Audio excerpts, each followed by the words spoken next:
Now, what NASCAR or what race car drivers do you look up to when you were growing up? Jeff Gordon, being a Northern California guy, and dirt racer. Really, I like to follow all the dirt racers. So I would say Jeff for sure. Like my first day of kindergarten, I was wearing like full Jeff Gordon, head to toe. You can probably find that one. Drip. On I gotta look that too. The DuPont? Backpack, everything. Yeah, DuPont, Rainbow. That's got to be one of the best, one of the most iconic schemes of all time. Yeah, so now he's like my boss. So that's really cool. Welcome to Games with Names. I'm Julian Edelman. They're Jack and Kyler, and we are on mission to find the greatest race of all time. Races of all time. And on today's episode, we are covering Kyle Larson's attempt at the Indy 500 and Coca-Cola 600, aka the double, with 2021 NASCAR Cup Series champion, NASCAR superstar, Northern Californian, and racer phenom, Kyle Larson. And we're talking his second attempt at the double. I can't believe this is happening because there was no rain in the forecast. His favorite paint job. Mellow yellow. It looked like the Days of Thunder. That is sick. His thoughts on the F1 craze. Honestly, like everybody's good. And we get into what it's really like dealing with the media as an NFL football player in this week's Chill Zone presented by Coors Light. You gotta stick around to the very end. Let's go. Games with Names is a production of iHeartRadio. May 25th, 2025, Indianapolis Motor Speedway, Indiana. May 25th, 2025, Charlotte Motor Speedway, Concord, North Carolina. One man, two tracks, 8 wheels, and 1,100 miles. This is the Memorial Day Double 2025.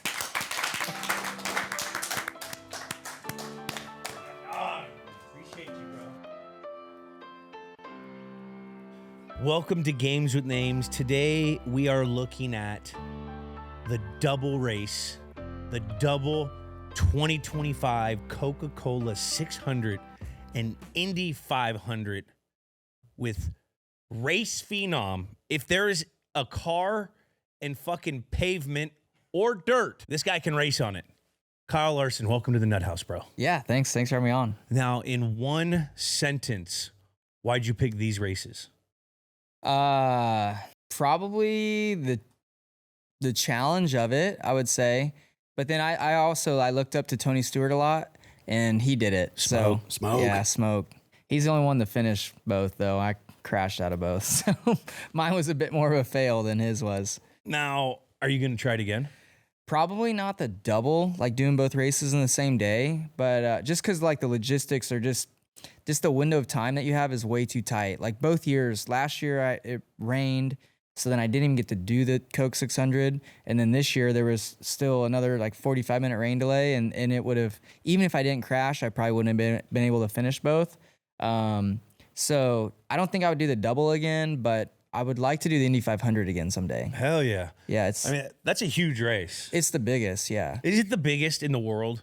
I would say, yeah. Yeah, I mean, when you strictly look at like, it may be one of the biggest events in the world, like single day events. I mean, there's 350,000 people there for the race. So yeah, it's, Le Mans would maybe be another one that's, close to it, but which I've not been to that one ever, but I heard it's very similar to the 500. That's the 24-hour one, Yeah, right? they just had it this weekend, yeah. So that's why if you guys, any race heads or car heads, that's why the Porsche, they put that little thing on the left for the Le Mans, because he can get in quick, because they used to have to race from the line, right? Yeah. And you jump into your car and it's quicker with that left.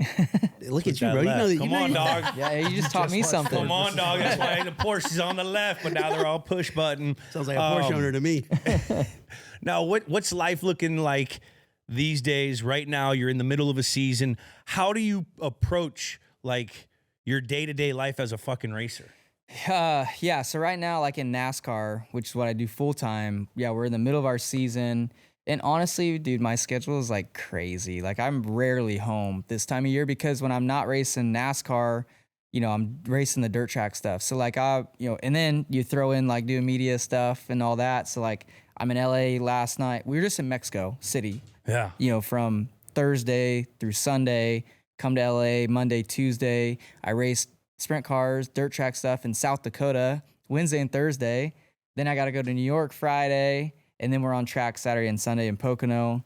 So I looked at my calendar yesterday. Like for the next 2 months, I'll be at home. I'll be at home on like some Mondays, and then other than that, I'm traveling racing. So it's pretty hectic. Now, how long is that? Is that all year round, or is that like is it really hectic for like 6 to 8 months? So for me, like for your normal NASCAR driver, it's pretty standard. Like you go to the racetrack on Friday, come home Sunday, and that's pretty much every week from middle of February till early November. But for me, racing all the types that I do, it's really busy. But it's busiest for me, like I would say end of May, early June through like middle of August, and then once I get through August, I don't do any of the dirt track racing because it's getting closer to like our playoffs. So I try to focus a little bit more on that. And I become a more typical NASCAR guy where I'm at home more often, which is nice. Yeah, dude, it's insane. I'm so curious. Now, what do you do for your nutrition, recovery, to stay dialed? Yeah. To be able to focus your races are what? Anywhere from 3 to 5 hours long. Yeah. Sitting there pissing your pants, eating fucking electrolytes and power bars in the car. Like, how do you fucking create energy for this shit? Yeah. No, that's a good question. And I feel like it's difficult for me because, like I said, I'm gone all the time. So, like, I don't have like a routine necessarily like some guys might. But I feel like, too, for like our sport, like it's pretty endurance driven. So, like, for fitness stuff, like I like to ride my bike a lot. Obviously I'm not like a big dude, don't have big muscles or nothing, which you don't need. But I think being able to withstand the hot temps that are in our car, like this time of year in the summer, like it'll get, 140, 150 degrees inside the car for 3.5 hours. So like while, running a heart rate of, fluctuating from my max would be 190 and my average heart rate throughout a race sometimes be 150, 160. 150 for 4 hours? Yeah. So yeah, it's Jesus, I'm 62 right now, just at resting heart rate. Cool as a It's up there. cucumber. yeah, no, it's pretty demanding, but so yeah, with that though, like trying to stay hydrated, we have like a drink like a Camel Pack in our car, snacks if you need it, trying to stay up on carbs and all that. And So when you're putting up a snack, are you using the? I am. Are yeah. you using right here Yeah. on a fucking turn? Yeah. It's like me texting Yeah. and driving and trying No, to it give is. my daughter the fucking iPad at the Yeah. same time. Under caution, yeah, like I'll have to take the gloves off, rip open the pouch, whatever I might be having. What's a snack? So we have these like I don't know what brand they are, but they're almost like it's almost like a cookie in a way. Just dense. Yeah, like they're pretty good. It makes a mess. Yeah. It crumbles all over you. But yeah, I don't know what brand that is. God, I can picture it. It's like a honeycomb looking thing. But there's that, and then like those little like Cliff, I think it's Cliff branded like little gel gummies. Those are good, but man, if you don't drink like fluids with it gets me like jittery. Yeah. Are you IV-ing it all? No, not really, but doing the double on the airplane, yeah. Yeah. Yeah, I don't like to, like, I was even nervous doing that because it's like the IV, because then you got to pee. Yeah. So that's IV, tough. it's a tricky balance. You got to do, like, my pregame cocktail would be like a bag and a half or a bag to 2 bags, depending on how my spit was from my dip while I was going over my game plan in the IV room. So I could always tell how hydrated I was by my spit. All right, Oh, if it not like, yet. came out fast, It came out fast. Yep. We're ready. Take her out. Hey, Jimmy, take her out. You just need Copenhagen to make an IV next, bro. That's all you do. Yeah. So you just came back from Mexico City. How cool was that? Because you guys are starting to do the international shit very much like the NFL. We're doing what? Ireland, Germany, Brazil, Yeah. London. which you're in a domestic sport very much like us. Yeah. I remember my first time going to London. I ain't never left the country before. We're football guys. We don't really get to go to other countries. But I enjoyed that process so much, being able to see a different culture, see a different country, and kind of feel like the basketball or soccer guys. How was your experience in Mexico City? So, yeah, I really enjoyed it, and it's so different. So, like, on a typical weekend for us, all the drivers, we have our own motorhomes that we keep at the racetrack, and we sleep in, whatever. We kind of just lock ourselves in. We don't really, like, you only come out to do your, practice or qualifying race, whatever, where going to Mexico City, like, it was completely different. Like, teams were chartering big planes, and like Hendrick Motorsports, Joe Gibbs Racing, and Penske were all on the same plane. So like traveling with other teams would be unique. And then for me, like, all the drivers were at like a hotel together, sitting there all hanging out, like sitting at the bar, hanging out, having a good time, going to dinner with each other. So that was unique. And then also like racing in front of a different fan base was pretty cool. Like, probably raced in front of a lot of fans that I've never raced in front of before in my life. Yeah. So it was really cool. Like, was it jumping?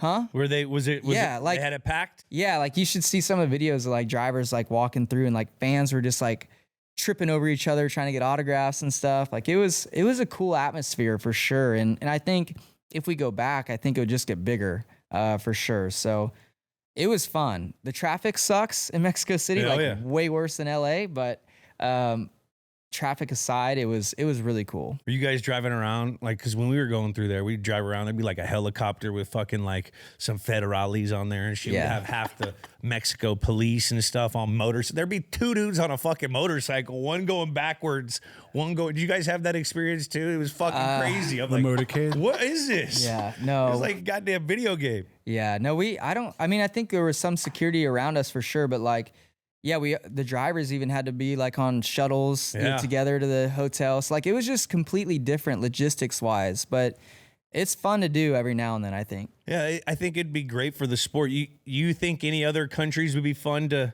bring NASCAR to?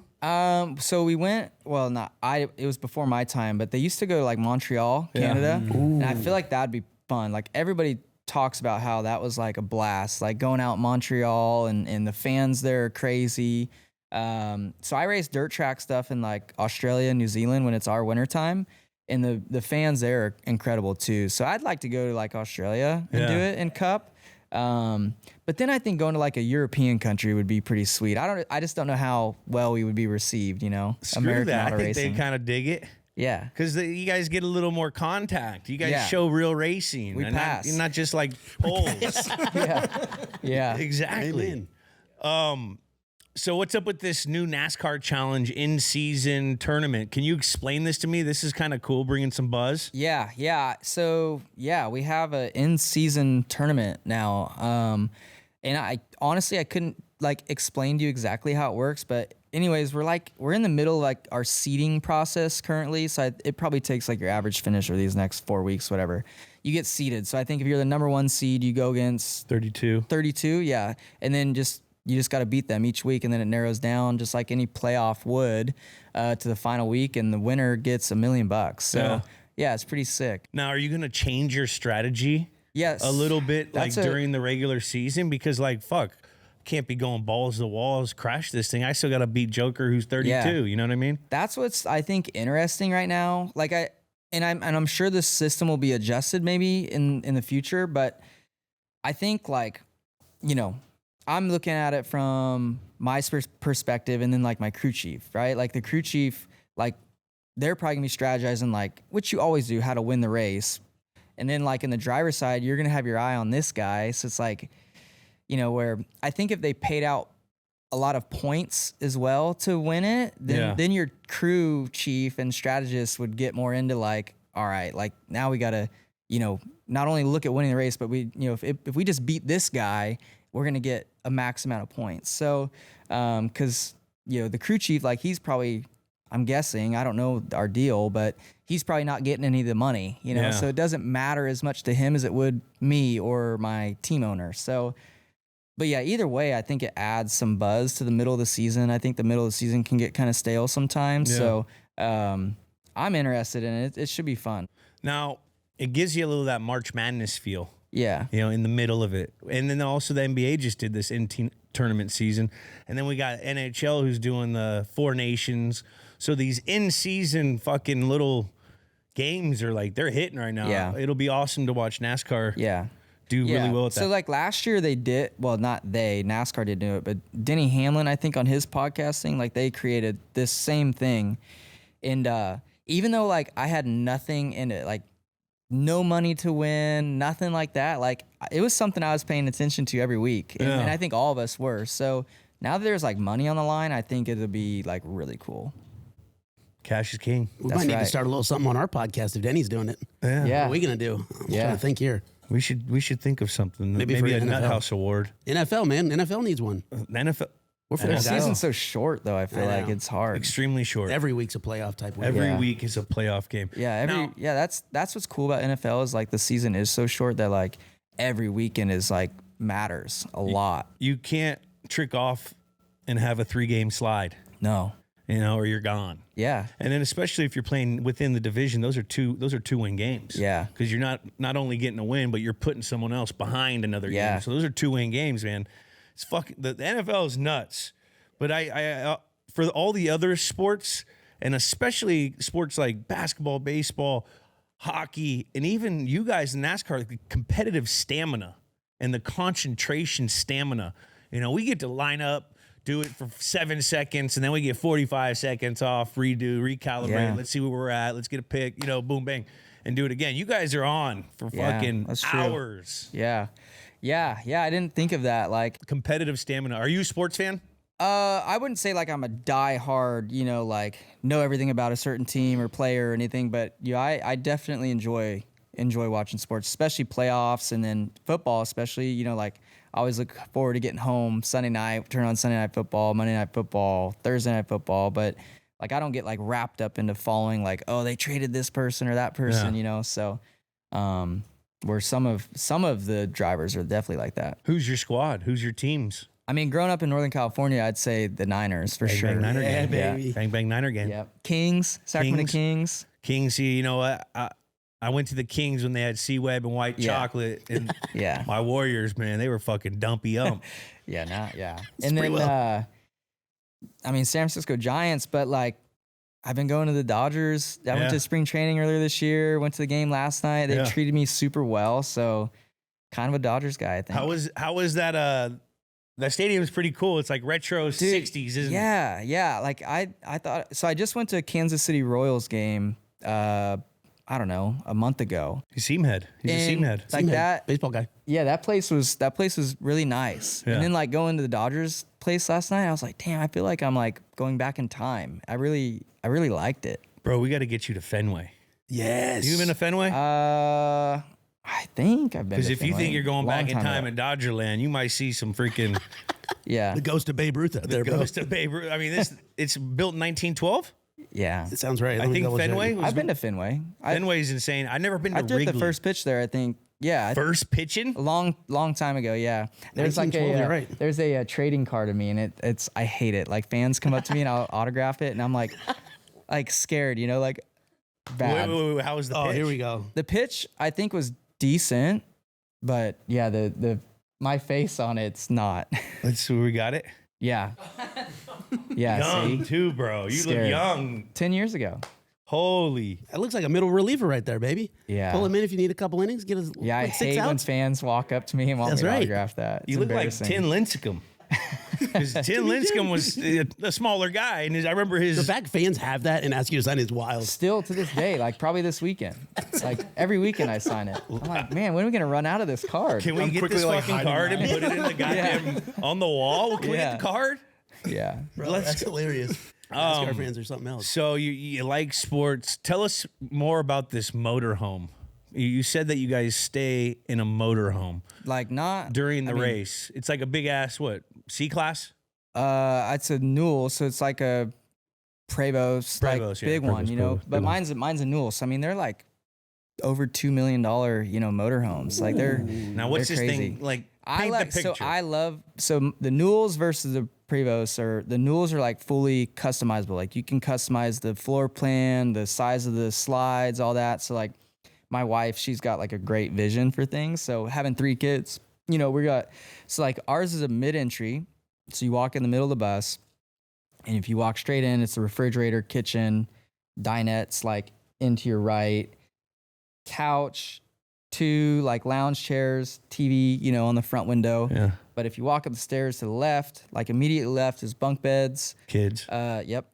Half bath, and then master bedroom, bed, you know, closet, dresser, all that, bathroom, shower. We got 2 baths on this bad boy? Dude, floors, I'm too? telling you, man, they can cram a lot of stuff into whatever it is, a 43-foot, you know, motorhome.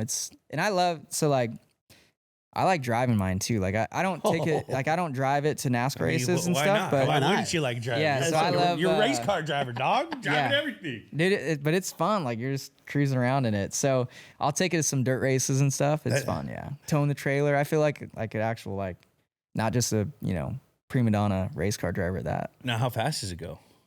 I mean, it feels a little sketchy, but yeah, I mean, I pulled her over like 80 towing the trailer. Yeah, that's what I like to see. Maybe on one of them 2 lanes. Yeah, that's so tight. Yeah, I'm By the guy that yourself. just digs in the fast lane too. I'm that asshole, but Hey, if you ain't it's smoother. first, you're last. It's smoother in the fast lane. Wait, then you park it in the infield during the race, like pre and post race?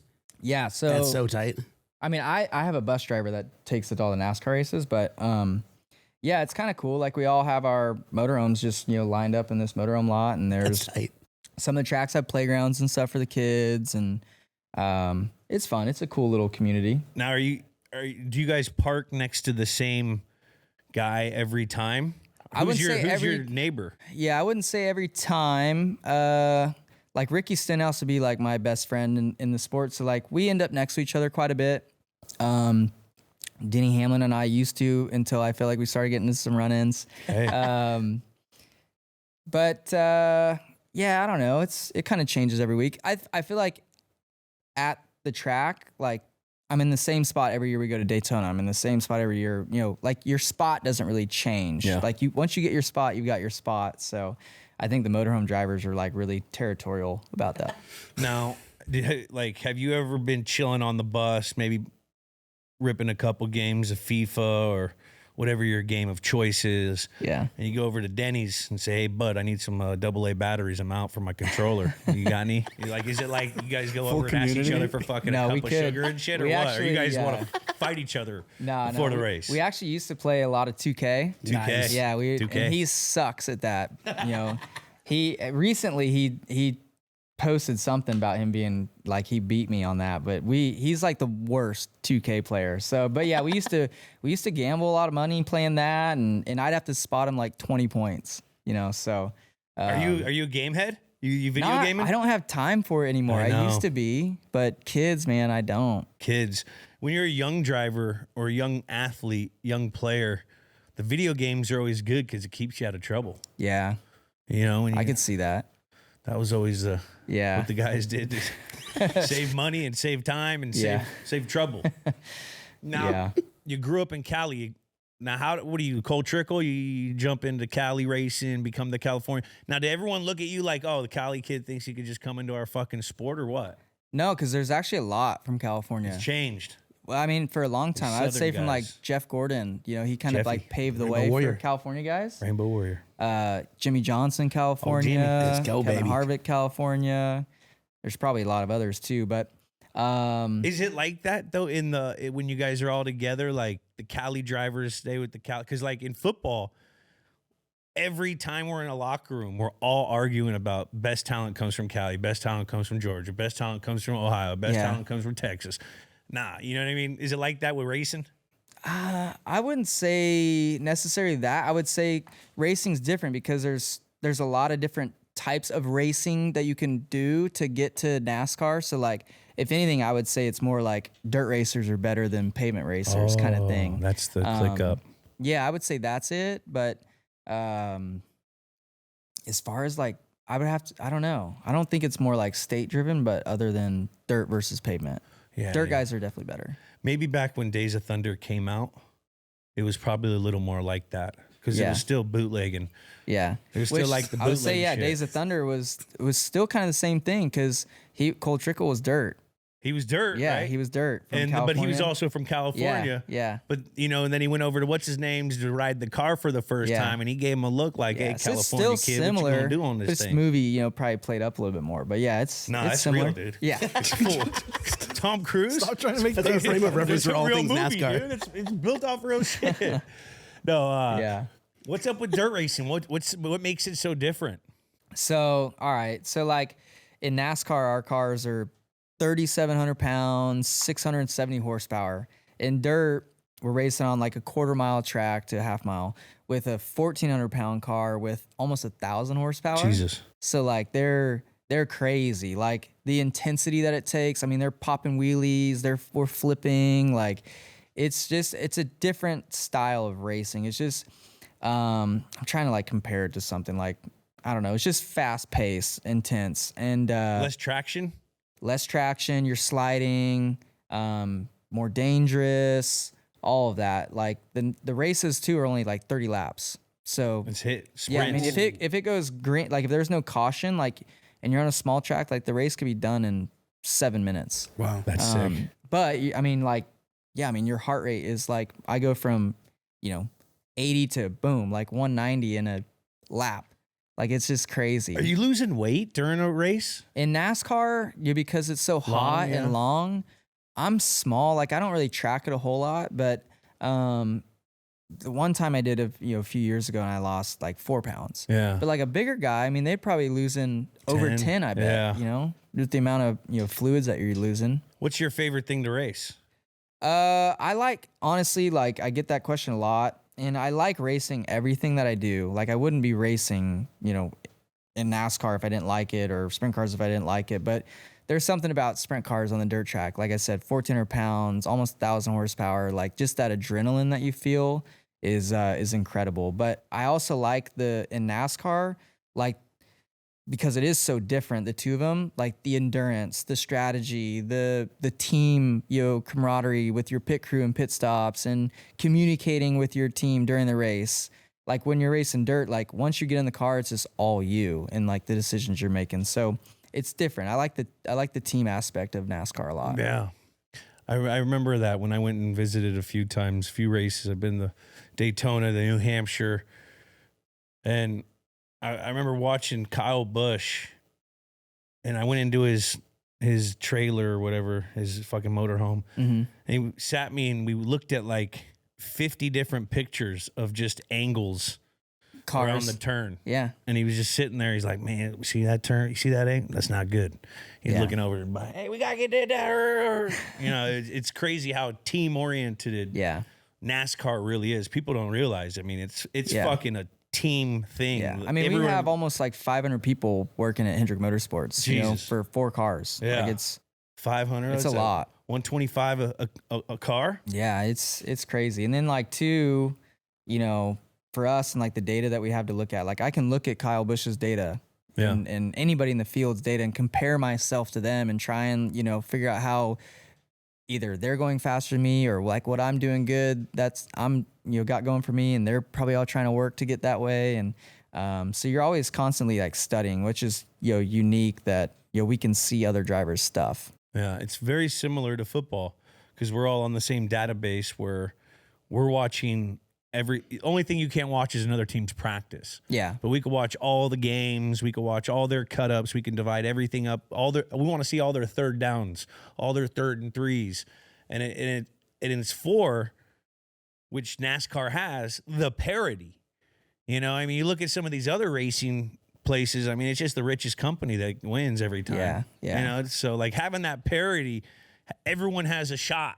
Yeah. That's I mean, why it's sick. Like in our season, like I don't know, you'll get 16 to 18 different winners. Yeah. Right? Like that's incredible. When you look at Formula 1, there might be 3 guys that win all year, like 4. Yeah, it's Verstappen, Lewis. There's a couple other. I mean, Lewis will probably struggle to win this year, but the McLarens and Max, I feel like, are all that can win right now. Now, our George, I guess, just won. Now, what's up with? Do those guys think they're the best race car drivers?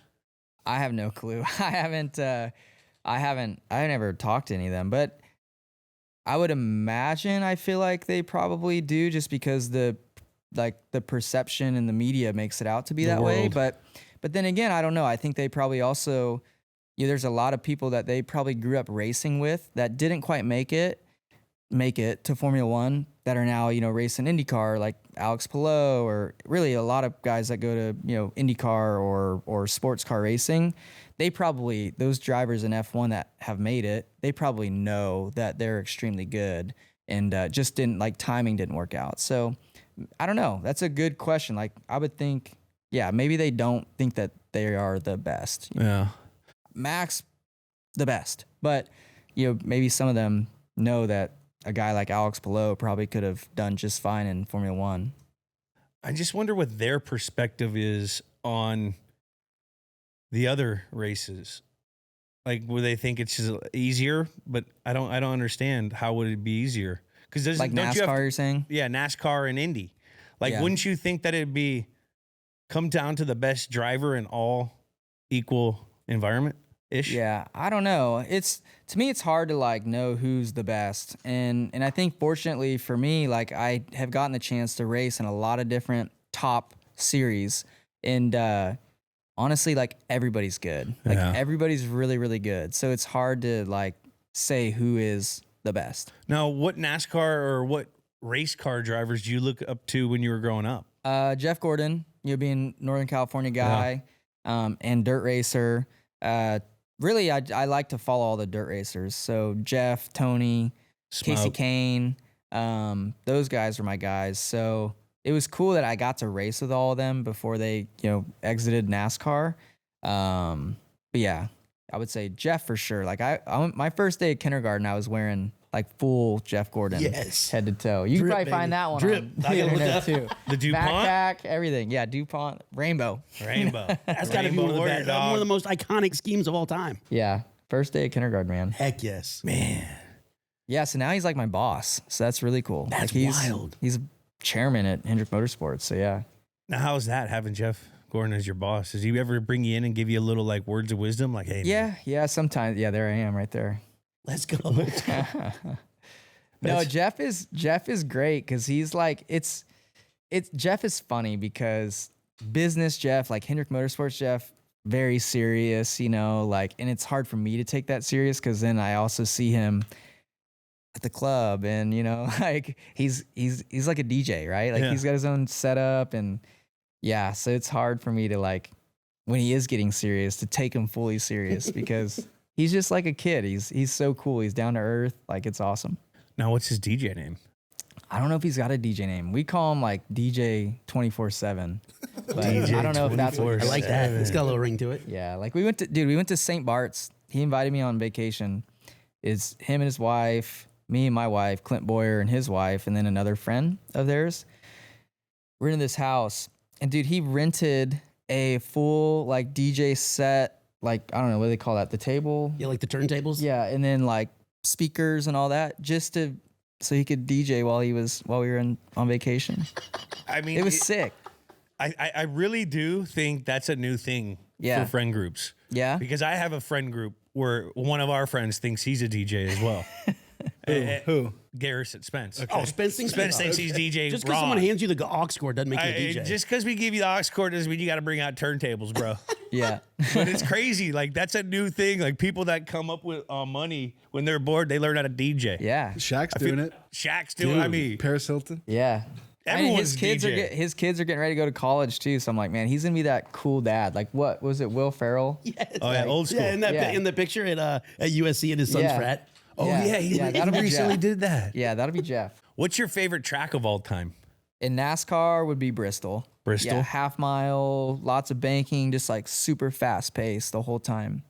Yeah, just intense. You catch lap traffic really quick, and you just it's just quick moves. You've got no time to kind of sit back and relax. So I like that. That was the thing they said about New Hampshire. There wasn't a lot of berms, so it wasn't a fast track, right? Yeah. But New Hampshire, dude, it's got a long straightaway. It's hard, yeah. It doesn't have a lot of berm, right? No, it's really, really flat, but it's really bumpy. I've not won there. It's a challenging place. It's it's a type of track that like takes a lot of patience. Like you can really like get yourself in trouble by trying too hard. Yeah. Where I tend to try too hard often. So, yeah, it's a challenging place, but I like that track too. You know, it's so crazy. You know how you just like you try hard?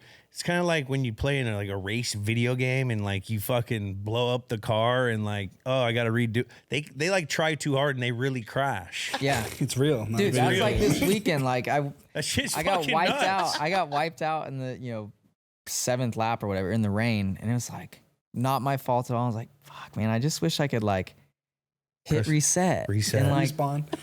yeah, I just want to respawn and like go have fun. Like I'm not having any fun now. Yeah. So yeah.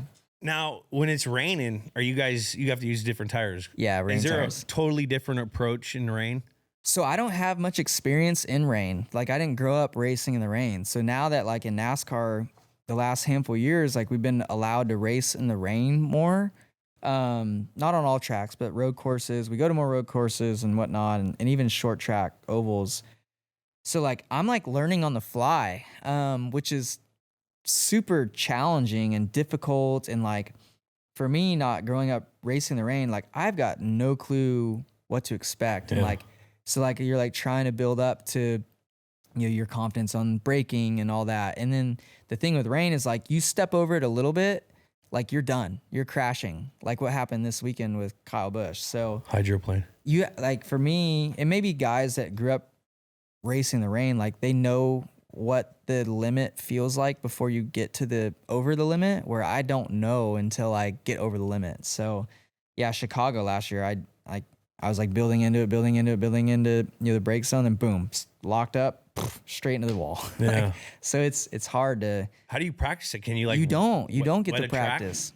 We don't get to I practice. could just picture my old head coach just sitting there with the hose while you go by on the track. It's gonna rain this weekend. Yeah. No, we don't get to practice. Like we don't get to test. Like our testing to limit, to save teams money, we don't test at all. Yeah. We get 20 minutes of practice. So like unless it's raining in practice, that would be the only time, but it hasn't. That's so crazy. Wow. yeah. What's your least favorite track? Least favorite track? I don't like, I love the Daytona 500. I love the event. I love that, I want to win it. It's the biggest race, of our season and all that. But like, I don't love that style of racing, like the Daytonas and Talladegas, because it's just, there's What's so the much style? drafting, like where you're just like jammed up drafting, and then there's the big crashes and all that. Like it takes a lot of luck to win. It takes talent for sure to like position yourself in the right spot. But I mean, you could be doing a great job and then there's a big crash and you're out. And I just don't like that, where the best driver and team who executed that day, wins. I like those ones where Daytona and Talladega, isn't really the case there. Now, when you're drafting, you guys are in the big ass piles, centimeters away from each other, and fucking one of the guys decides to be a fucking idiot, right? Knocks everyone in. There's 30 car pile up. Yeah. We're sitting there. Are we getting off the track? I know I've seen the public shit. Is there ever like a group chat like, hey, motherfucker, why the fuck did you do that? Now I can't get this goddamn point. Yeah. Dick face. There is a group chat. There is a group chat with all the drivers. And most of the time it's all like business, like, hey, we got this big meeting coming up, this time, whatever. But then there has been a few times I've noticed over the last couple of years, like somebody will say something a little shitty, and then like somebody who maybe had a run-in with that person like months before, like call them out, and Pettiness. yeah, in this thing. yeah, that's always fun. So I like that. Any But, gifts? Anyone using GIFs in there? Yeah, for sure. I'd have to go back and look, but yes, there's it's rare. It's rare that there's any shit talk. I think most of the shit talking either happens in their own private texts or phone calls or in person. But it's always funny, when you see a little drama starting on the group chat. Who's the one that's always trying to get a little something in the group chat?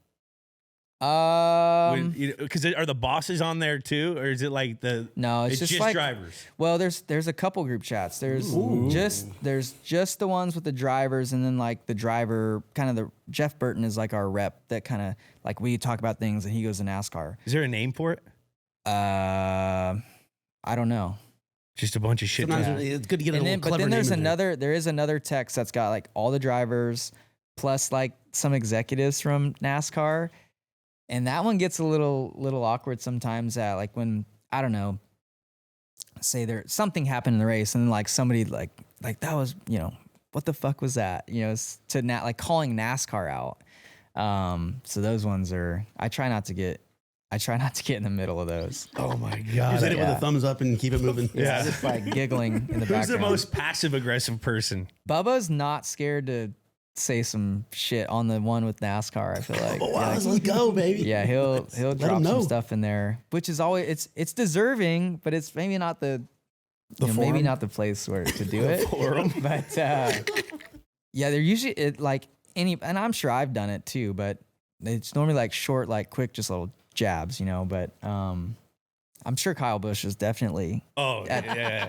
He's calmed down a lot, the last few years, but it's still in there. He's still got it in him. Kyle, I mean, that fucking guy. I was telling you earlier, I did that New Hampshire. I was starting it, and you got to start it at 47 miles an hour. Right? Yeah.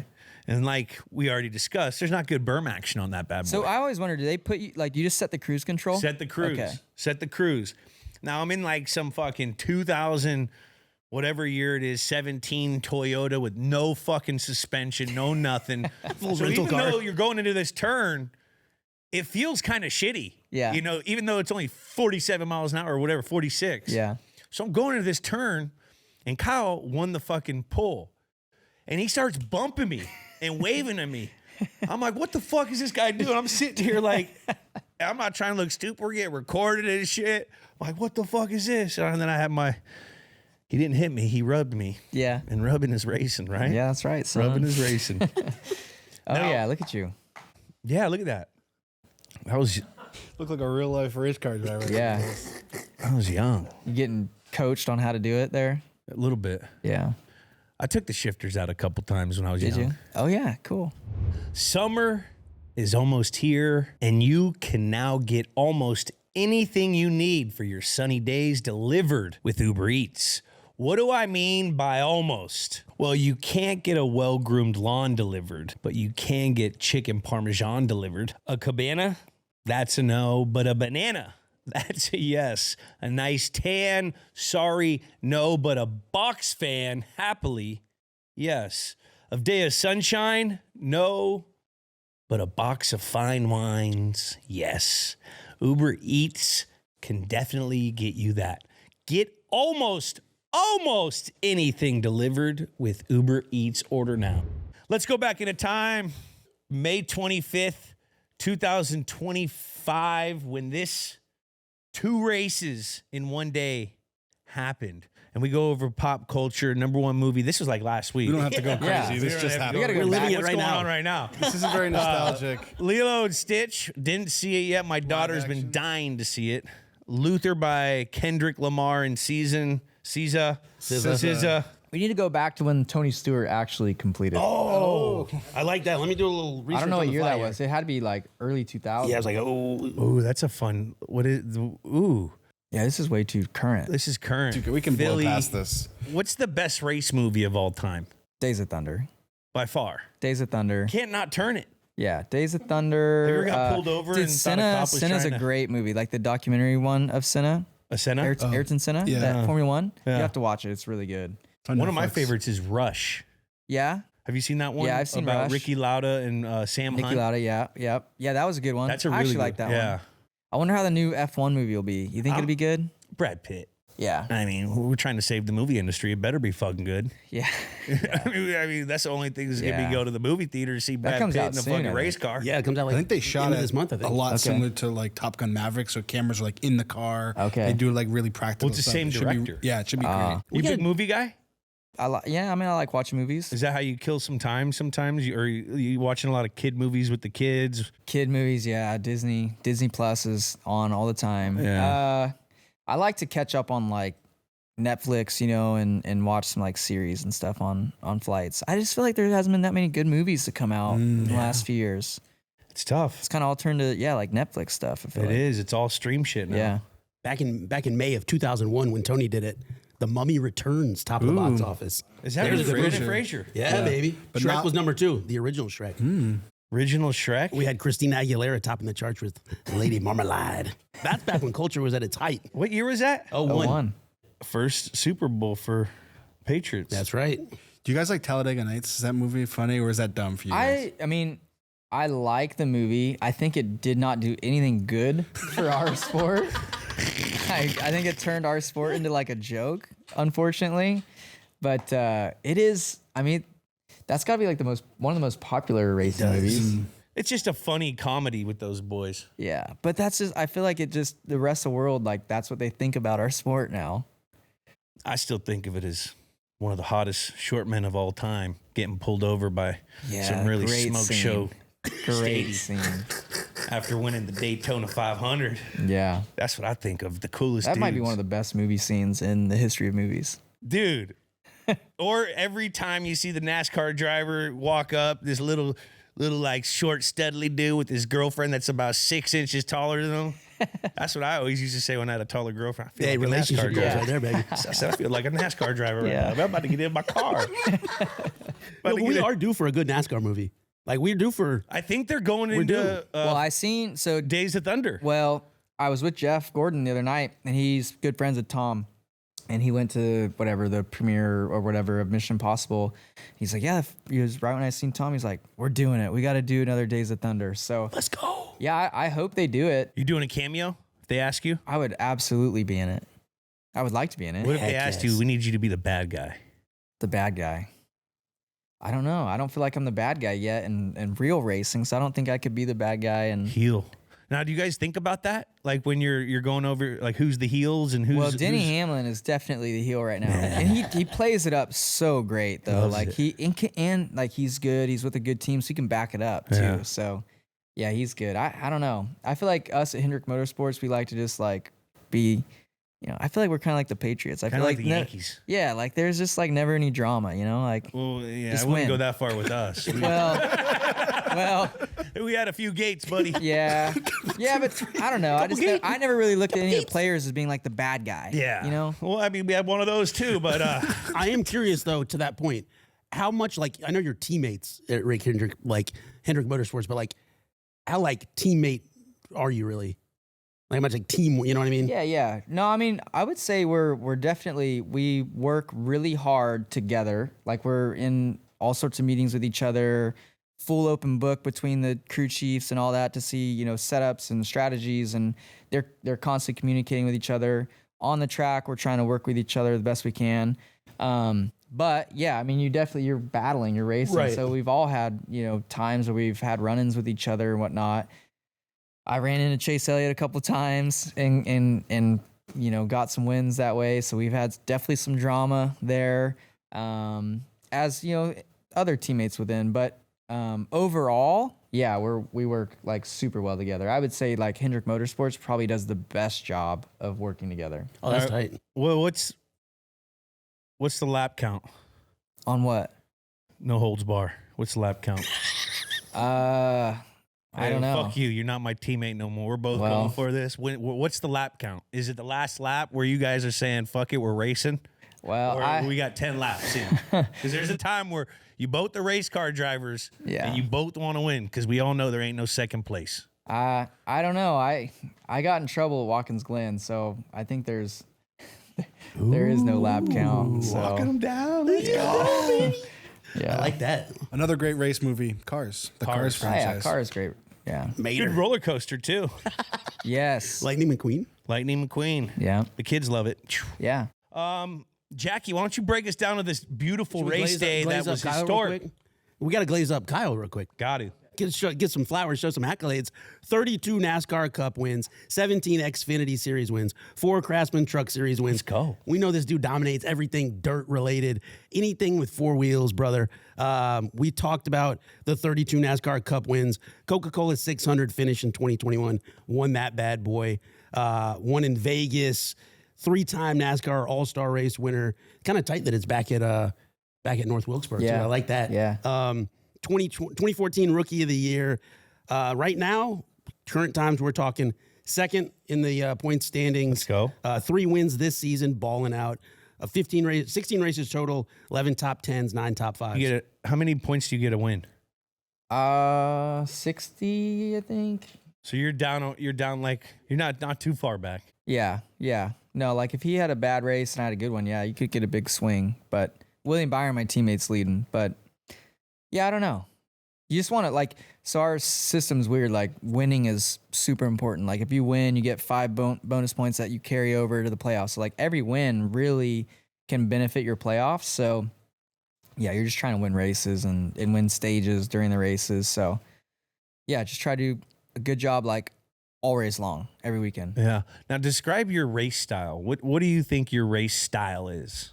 I would say I am very aggressive, fast, like on the edge. Like I would say that I live kind of on the edge and step over it often too, but I live close to the edge compared to most drivers. So I think that's where a lot of my success comes from, but then that's also where a lot of my wrecks and DNFs, like I probably crash the most too, but I also win the most.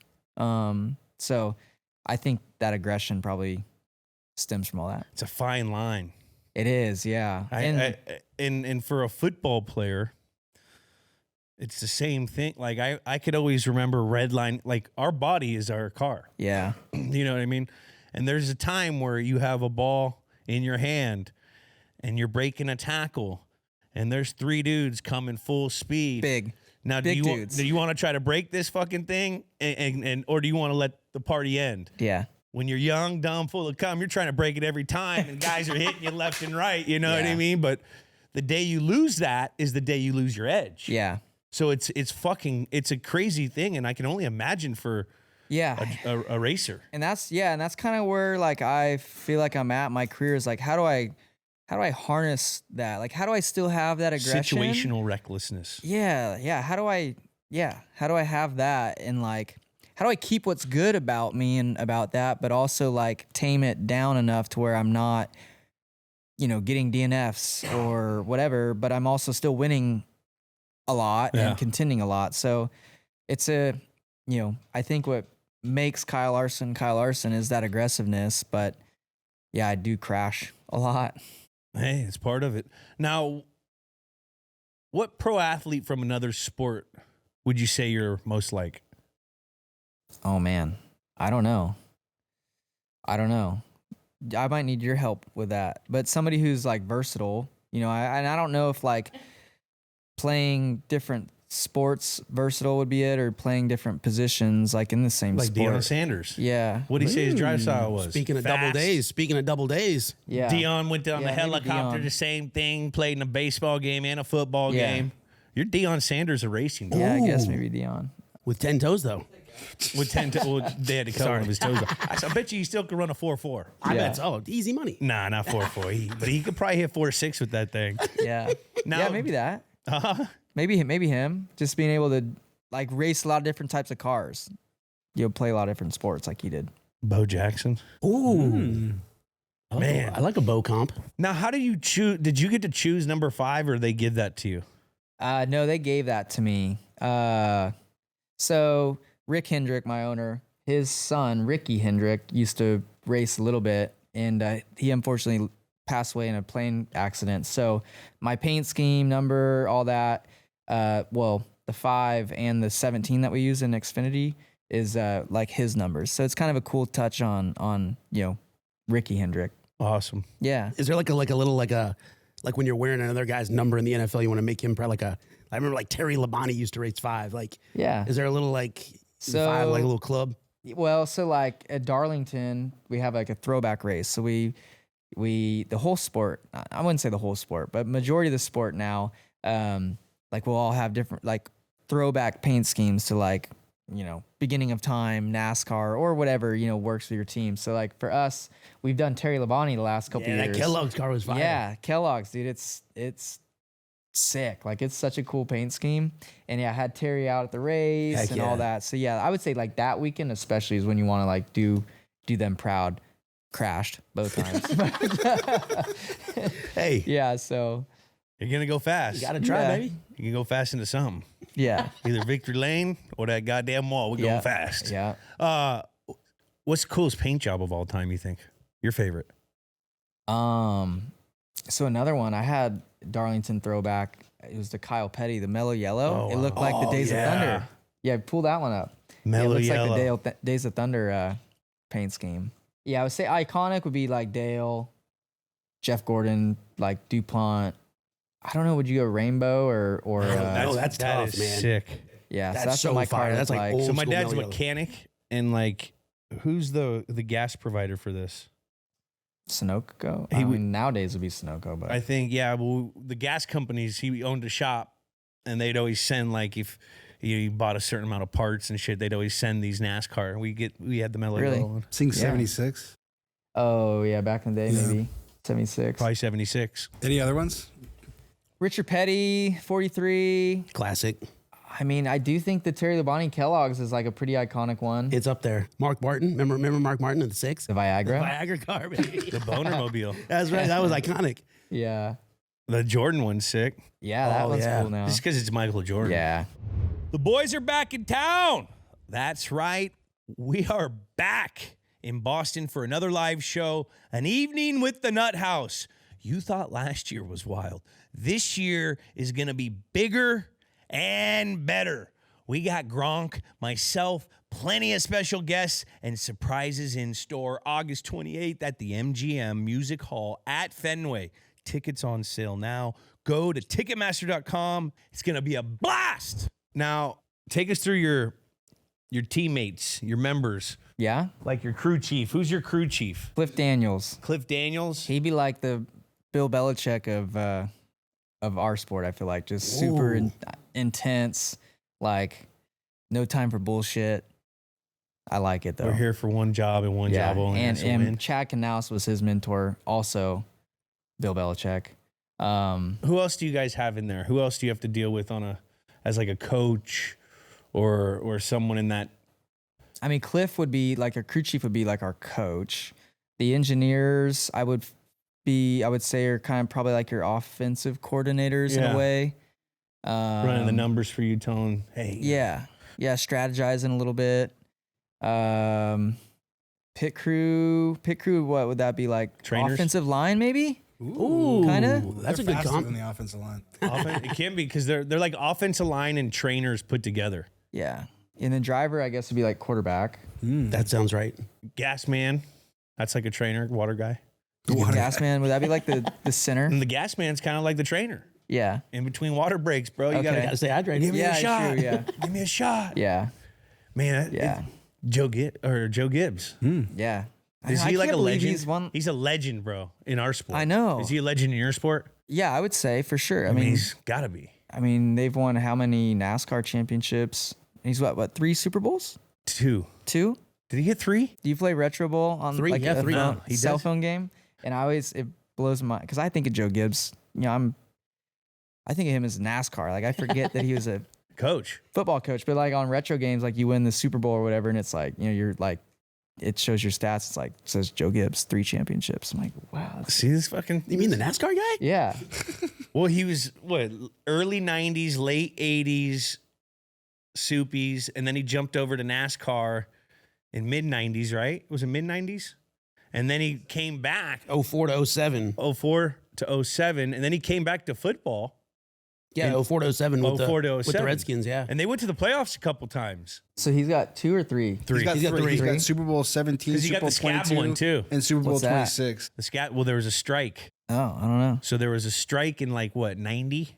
So they had replacement players for the first 3 weeks. Really? And so, because the 87. the players weren't going in because of money, contract stuff. And so they had replacements, but then they broke the strike. They kicked the replacements out. The Washington Redskins, they played like a 12-game season that year, and they won the Super Bowl, I think. Oh, Super Bowl 22. Kind of like an asterisk a little bit. Little asterisk, see? I feel like there's strikes all the time. Like I always read like football players or NBA, whatever sport. Like, I feel like there's always strikes. I find that interesting. Yeah, well, we have lockouts now. There's no more strikes. Okay. I guess the that's same thing, which is the same thing, but the owners are doing it. Mm-hmm. And it's all because of the money. Yeah. I mean, do you guys have a union? Yeah. A driver's union? Yeah. You guys probably. And that's kind of what that group chat thing is in a way. So, like, if you have a strong union, you probably don't strike a lot because you guys are getting a good deal. But a lot of the times with football and a lot of these other sports, you know, the TV contracts are always going so up that, like, you outgrow these things that you agreed to. Yeah. And it's just a way for... There's a lot more players too, so a lot more players. Big disparity of wealth between the top guys and the bottom guys. In football, the career span is so short. Yeah. 3 years. Yeah, I know, that's wild, man. It's wild. It blows, like, how do people, like, survive? Like, when they get done, you know, like, they're still in their mid-20s and their careers. Start a podcast. Well, I'm saying, like, even guys, like, maybe that didn't earn, you know, that much. Like, it's just crazy, and they still got their whole life to figure out. Honestly, bro. That's what's great about racing is, like, we could race, you know, like, you could break out and race in Cup, you know, when you're 18, 20 years old and, like, go to your 45 or more. And we're lucky in that aspect.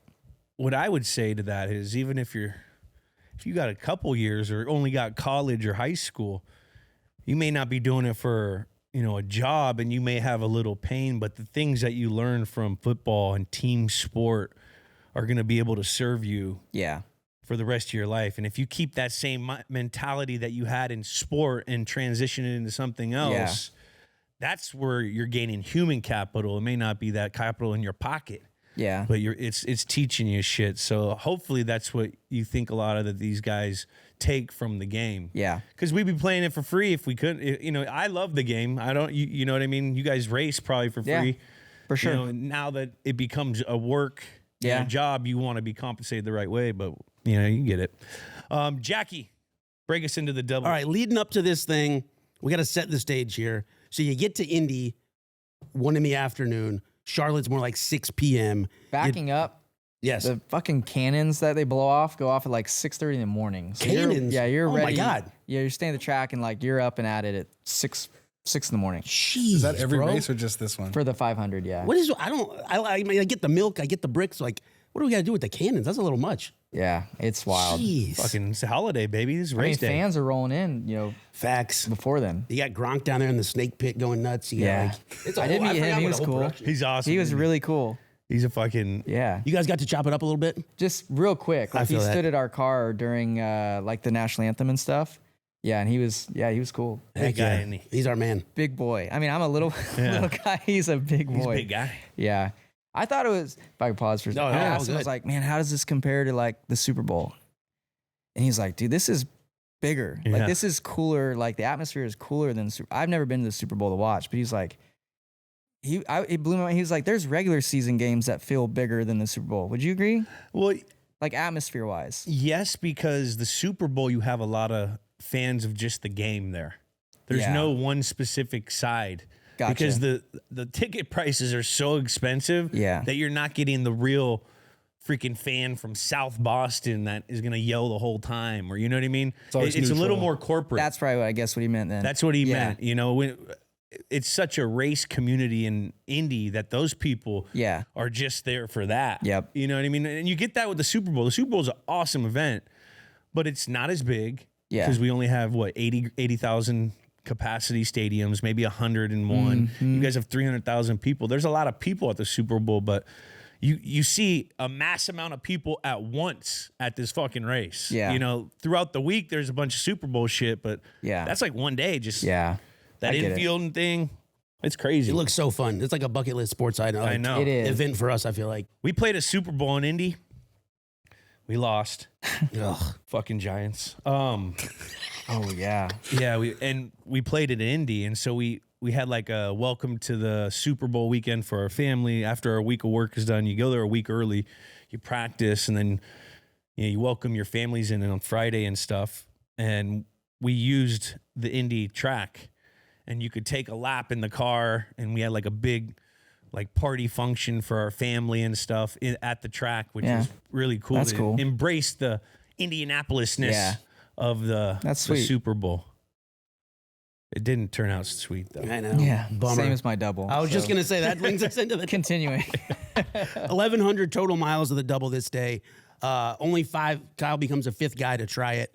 We talked a little bit earlier about Tony Stewart, John Andretti, Robbie Gordon, Kurt Busch, and now Kyle again, which brings us Andretti's into son, right? No. Nephew, I think. Nephew. I think his Marco was in this race, who is his grandson. Grandson? I was going to say, you can't have an Indy 500 without an Andretti, it feels like. It's just par for the course there. But then that gets us into Indy, which starts the double. As we said, 1,100 miles. Think of that as it's like Houston to Chicago. It'd probably be more than 7 hours of racing, too. And 7 hours, plus. Yeah, at least. I would say 8 to 9. Oh, and it's raining out from the get-go. Everyone's like sliding around, caution flags. Pretty much seems like slick track from the jump, wasn't it? I mean, yeah, probably. And I crashed. So yeah, that's right. That's why. You got to lap 92, crashed after the restart. Everybody was kind of tight in there. Could you take us through that a little bit, Kyle? Yeah, just restarts are crazy in the Indy 500s because it's so hard to pass. Like once you get going, just the turbulent air and all that. So like when restarts happen, the pace is a little slower. So you're like trying to get really aggressive. I got really aggressive and got like really close to somebody and got tight or understeer as they would call it. And then like I got out left and got a bunch of downforce back on my car.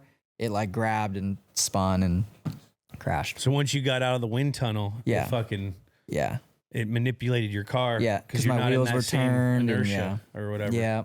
Yeah. So it got me. Dang. That's so fascinating, that stuff. Yeah.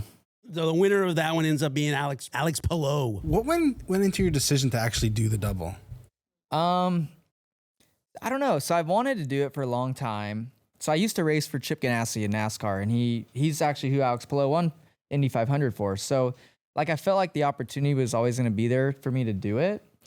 But like where we were at in NASCAR, like we weren't super competitive, or at least like guaranteed, to make the playoffs. So I just felt like it was always going to take too much focus away from what was important in NASCAR. So I just didn't ever do it when I was with Chip. Well, once I got with Hendrick Motorsports and we're like consistently up front and winning races and stuff, and like our team is really solid, I was like, okay, I think I could go do the double now. So we had a great year in 2021, won the championship. And I asked Rick and Jeff Gordon if I could do it, and they supported it. So it took a long time, though. I mean, I was 21, and I didn't run it until 24. So it was like a lot of planning and getting with the right team and all that. So yeah, it was a lot of waiting, I guess. So yeah, for it to not go well was kind of a bummer. Yeah. Now, who do you contact when you say I want to jump into an Indy car? Like, was there like, how did that go down? Like, you just, hey, I'm Kyle Larson here. At first I had asked Rick Hendrick because he was the one that was going to flip the bill for it. Shout out Rick. Yeah, shout out Rick. Thank you. And then we raced Chevrolets in NASCAR, so it had to be a Chevy team in IndyCar. And then that kind of narrows your pool down. So then, we just got. Does someone have to sit out because you're going in? No, so McLaren, who I ran for, they always run an extra car for the 500. So I was just in that extra car. That wasn't your first time driving an Indy car. No. So I had done the Indy 500 last year as well. But yeah, you have a lot of practice days actually for the Indy 500. It's like 2 weeks of every day you're on track. So you get pretty familiar with the car, but like, you're never really in like a full racing situation. So that's, where you get into the race, you're, again, for a guy like me, like you're learning on the fly. Yeah. Like it's different, which is a fun challenge, but then you make mistakes and it costs you. So you're in the middle of NASCAR. You're racing one weekend and then you're flying to Indy to practice and then you're racing back on a Thursday to go. For doing the Indy 500, my motorhome goes Indy. And so I raced at Kansas. I think it says, May 11th, we raced Kansas. I left there flew to Indy, and that was basically my home for the couple weeks. So was there, and then we had to do the All-Star race in North Wilkesboro. So I didn't get to do any of the practice or qualifying or heat race. So did qualifying at Indy, and then flew to North Carolina, did the All-Star race Sunday night, and then back in Indy Monday, stayed there, and then back to Charlotte Saturday for practice and qualifying, and then, back and forth Sunday for the race. So, jeez, that back and forth is insane. So, like, for a normal person, normal driver, probably a lot. But for me, like, I'm never, like, in one place for more than a day. So, like, for me to get to stay in Indiana for a whole week, 2 weeks, basically. Like vacation. Was, like, That's true. Was calm and, like, easy. So yeah, it was that. I think that surprises people, for me. What'd you learn from this whole thing? Doing the double race. Yeah, that's a good question. Oh, I don't know. I fucked up. So I learned to probably take it a little bit more easy on the restart. But no, I think for me, like just working with a different team, drivers that, different totally background than me, seeing how they like communicate and work together, I think was good to kind of take away, and you can implement that to how we work together as teammates on the NASCAR side of things. So seeing how they kind of look at things differently, how they describe their car, what they look for and feel and set up. And I'm sure they probably even look at me and how I communicate from a NASCAR perspective too. So yeah, I think there's definitely things to take away from it. And then after the day ends early in Indy, what goes into like the logistics between locations, straight to the helicopter? Yeah, so I had to go to the care center to get checked out after the crash. That makes sense. And it's crazy. Like, it's such a rush. Like, I never got to see the team, mechanics or anything after I crashed. Out of the care center, into a Tahoe or Suburban, whatever, to the helipad, helicopter to the airport, and then get on the plane and fly to Concord, another helicopter to the Charlotte Motor Speedway, and really just straight to the driver intro stage. So, and that was with me crashing it halfway. So Right. 92 or whatever. Yeah. So, cause there was a 45-minute rain delay. So even without the crash, like I wouldn't have been able to finish, cause we were going to start, the NASCAR race was the priority. So I was going to have to not finish the Indy 500 to get there in time anyways. So That's crazy. yeah, I probably couldn't have gone a whole lot longer anyways. So you're just always looking at the clock. You kind of know when you have to go. Yeah, so like when we were sitting there on the front stretch for the race and it starts, kind of spitting rain, like I'm like, I know I only have, maybe 30 minutes of wiggle room. So I'm like looking at my watch. I'm like, God damn, like I can't believe this is happening, because there was no rain in the forecast. Like it was 0% chance of rain. Jeez. And it fucking rained. So I wish I was a weatherman. And then on the flight, you get an IV Chipotle bowl. What do you? I didn't get an IV this year just because I didn't run very long. That's and it was true. kind of cold. So, and I was just really just pissed at myself. So I just didn't want to, like, I was just mad. Now you were mad going into the second race? I was upset, but I was pretty well mentally reset, by the time we got on the ground. I feel like I move on from things pretty quickly. So yeah, I was mentally in a good spot before the race. And then, yeah, we had a great race going to start. The 600 was leading, and I just got loose, hit the wall, got damage. And then we kind of had to fight through that for the next couple hours. And then, I was going to have we weren't going to win, but I felt like we could finish top 10. And then there was a big crash on the front stretch and I got collected in it. So, yeah. Yeah, not the way that I wanted my day to go or thought that it could go, but it is what it is. Honestly, it's life, and I think it just shows that racing is difficult, and even for good drivers, not every race is gonna be perfect. Now we all talk about how Indy is such a huge race city. We all forget that Charlotte's like the NASCAR the version NASCAR of Indy. That's right, baby. Like that's so explain, what's it like racing in Charlotte? I think I love, like you said, it's very comparable to Indy. Like the community in Indy is big, for racing. Same with Charlotte. Like all the race teams are there, all the drivers live there, all the mechanics. Like you can't go anywhere and not run into somebody from, the industry. So lots of race fans, obviously being in the South. So yeah, the 600 is also one of the biggest races, of the season. Crowd's always packed. They do a great job with like it's on Memorial Day, so they honor military veterans extremely well. Probably better than any, sport does. I feel like NASCAR does a great job of that. So, yeah, and it's a home race. So like all the family members are there, all the team members, because a lot of, like I said, there's almost 500 people at work, and not, only 100 of them maybe go, or less than that, go on the weekend. Yeah. So like when we're racing at home, like they're all there. So it's That's fun, awesome. and it's an important race to win. Now, which one of these tracks have the best food? Best food. Ooh. You know what I mean? Like, So you're talking like food at the track, or just like out? do you guys get like a catering from, do you ever, like, you're in Charlotte, don't they got good ass barbecue there? And like, you got some dude from Charlotte at a cool little spot, like, hey, eat my ribs. Got to get a little outside the city for the good barbecue. But I'm sure they have, it's fucking NASCAR guys. Yeah. These guys could send someone 45 minutes away to go pick up a guy. You know what I mean? They got the bells No, and that's whistles. facts. That's facts. The best barbecue would be Texas. Ooh, There's, okay. I think, in my opinion, Kansas City Kansas probably City as too, well. yeah. But my favorite barbecue is when we go to Texas, called Heart 8 Barbecue, I think. All right. I like It's that. like Put 15 us minutes on. from the track. It's really good. I would say for like track specific food though, like Martinsville is known for their hot dogs. Ooh. I think they're disgusting. Hot take. They're like, I don't know. They're like, I don't know if they have like color dye in them or what, but they're like, Oh, the red they're hot like type ones? red. They're Oh, like, yeah, I know those Yeah. ones. yeah. They do that in Maine, Yeah, too. that's a little. It's a little much. Yeah. It's jarring to see something. red. like But that. Did you get a Dodger dog the other night? no, they had Uber Eats. What? Like, yeah, so they had like an Uber Eats line. So I wanted to try that. So I did Uber Eats, and I got like a burger and garlic fries. The guy, like the Uber Eats driver, like came to your No, seat. you just like, there's like a specific line for it. Oh, I gotcha. Yeah, I was like, I want to see if they come to my seat. Hell yeah. That would've been No, like I hilarious. submitted and Just I had leave to, it like, at go the to top the of line. But you skip the long line, so it's still better. Whoa, that's a pro move. Yeah, We missed that. yeah. That's hilarious. Pay an upcharge for it probably, but Hey, worth it's it. fine. Yeah. Worth it.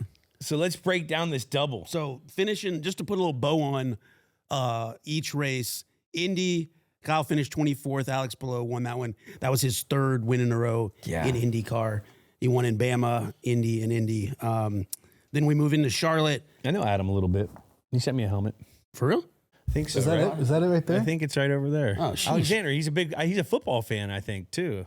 I had no clue. Are you Adam talking about Alex? Alexander, or am I tripping? There's an Alexander. Adam Alexander, the Yeah. Fox guy on the call. Adam Alexander. Yeah, he's on the NASCAR broadcast. Oh, heck yeah. Who's the guy that win? Who won? Alexander Rossi. Yeah, Rossi. NorCal guy. Yeah.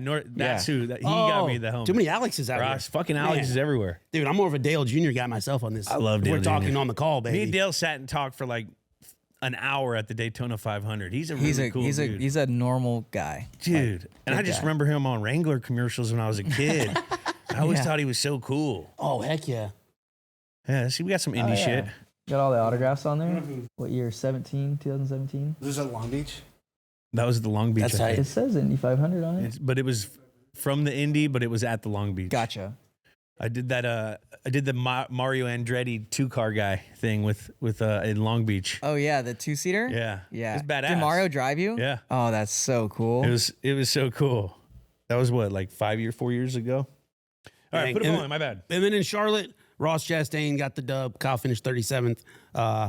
Wrecked on in that multi-car crash on lap 246, 99 car. Yeah. Took a bunch Tried to of go people 1,100 miles. I think we barely went like 600. out. Dang. Yeah, Hey, not good. tried though. I feel like that's like just the attempt is incredible for the sport and the attention it Yeah. brings to, No, it to thanks. motorsport. Yeah, It's so no. cool. Yeah, it definitely brought a lot of attention to it. So that was really cool, So just wish would have gone better, but oh well. I feel you, man. Maybe next time. Is there going to be next time? Not on the double probably, but hopefully a next time as far as Indy 500. Never say never. Yeah, maybe.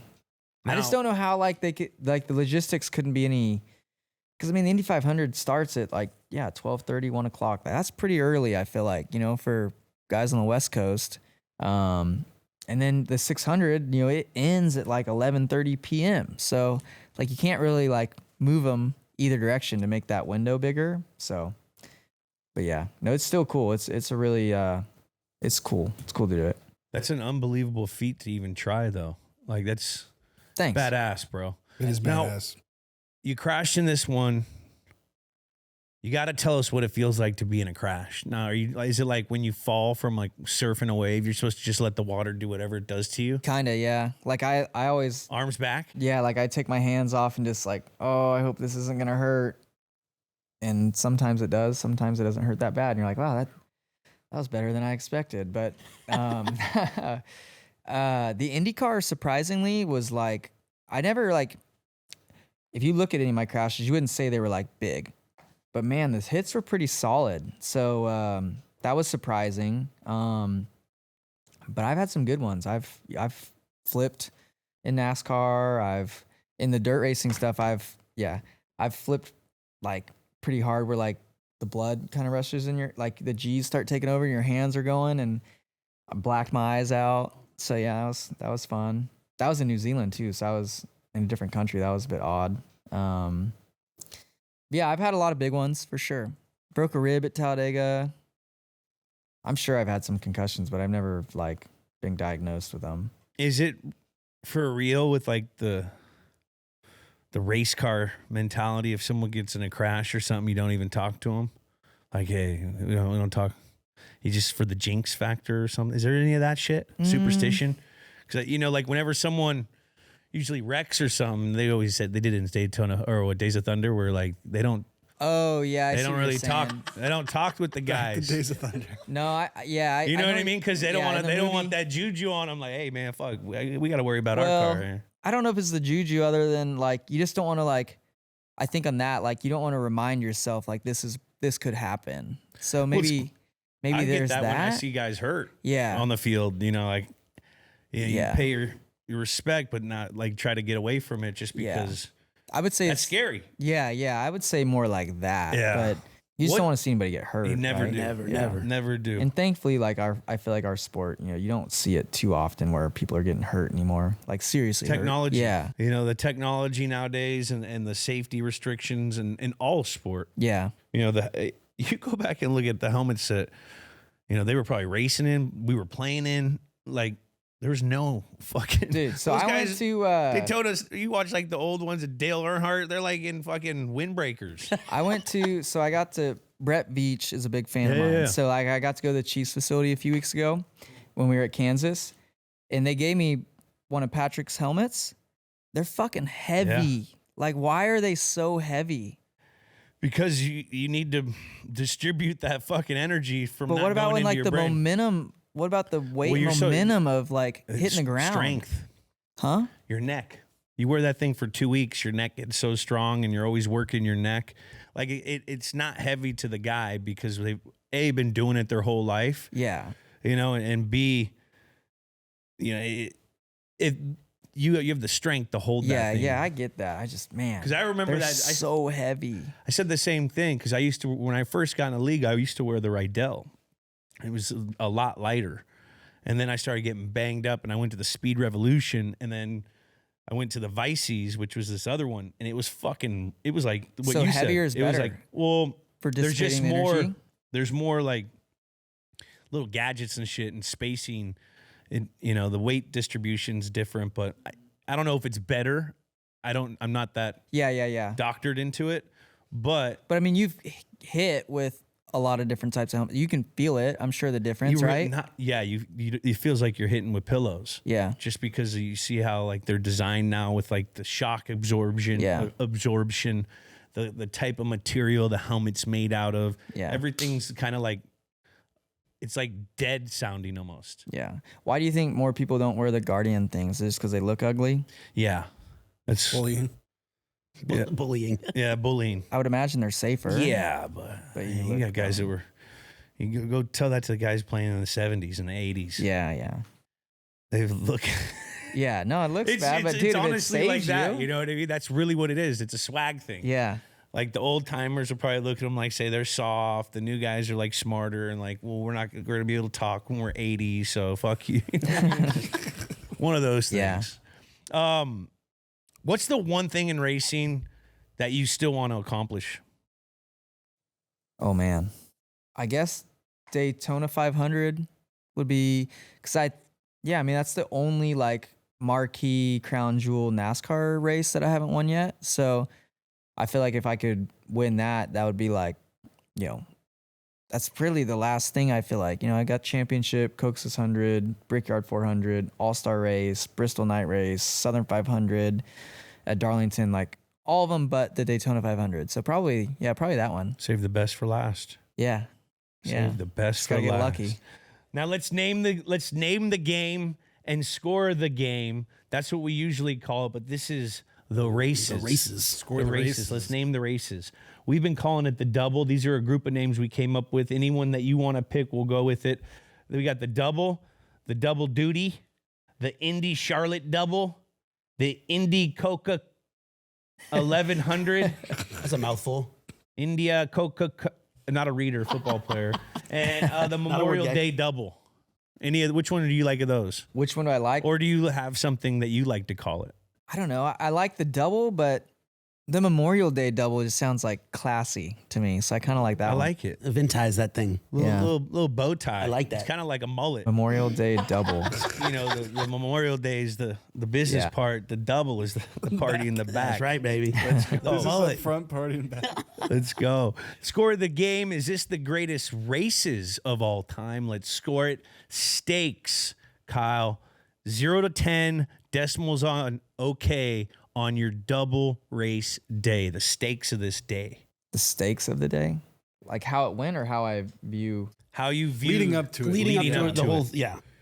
Oh, I mean, gosh. there's What's on only the been line 5 here? people to do it in the history of their life. Like a Super Bowl would be like a 10 stakes. Like, Well, depending. If it's depending. I don't want to put words in your mouth. Yeah. 10. Yeah, yeah. If it's a Super Bowl, it's usually like a 9-2. Yeah. Space Jam would be very high. Counting. I mean, it's got to be high, like a 9-1 or something. I like I that. I, like agree. that. That's I a agree. great score. Really good. That's a integrity good score. That's a really good integrity It score is. because usually a person that says really high will instantaneously 10. Yes. Yeah. Like Mark Cuban came on here. He's just throwing out 10s 10 and with fucks cubes. up everything. Yeah. And we understand you're a marketing guy. Okay. For me, I mean, 5 people in the history of racing have done this. Got to go 9-2. I'll go 7-8, a little low, but all right. I went 7-5. Whoa, fucking Russian. What would make it bigger?